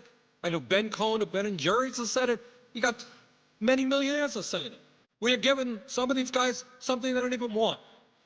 So I just want to, you know, thank Senator Landrieu very much, not only for her being here today, and please continue, but for raising these important issues. Just one more point, and I'm going to turn this back over to the senator. I was on the Greta Van Susken show last night, and I said Greta's always a tough interviewer, but she's fair, so I'm happy to go on her program. It was a tough interview, but you know, we debated these things, and I think that's important, to debate them here, debate them on television, debate them on town hall meetings. That's what a democracy is about.